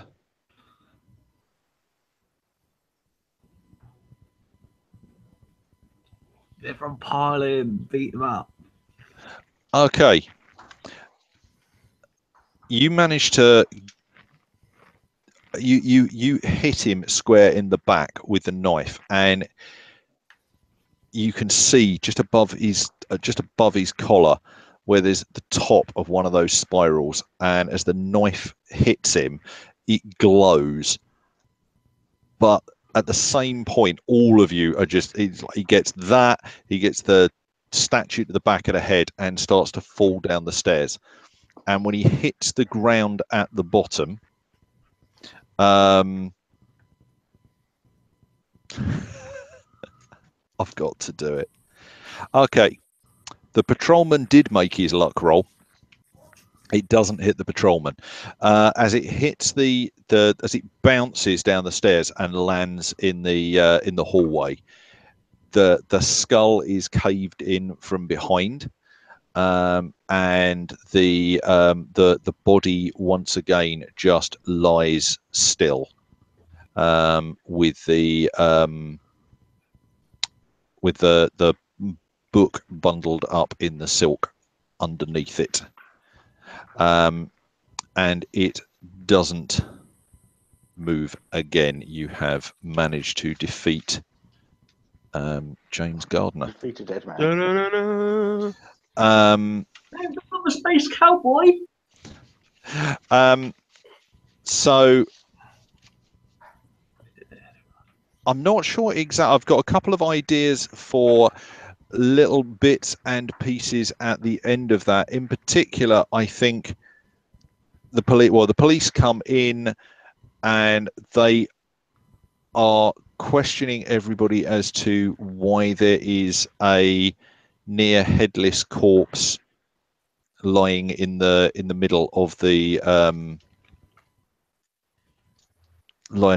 hall. Because he got there more or less. Yeah, he got there under his own steam. Doesn't really quite sound right.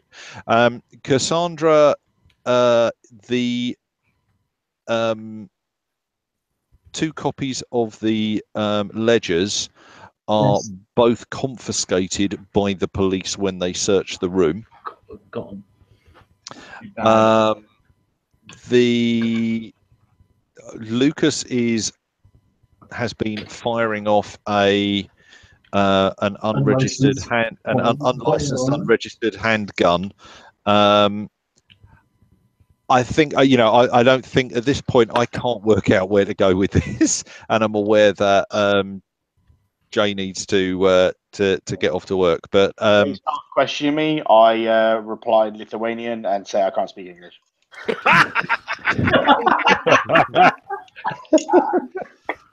I'm sorry, I don't speak in English. Fair point. Just explain that I don't speak in English.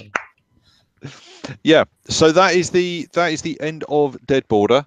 Yay. So I am going to go off air about now.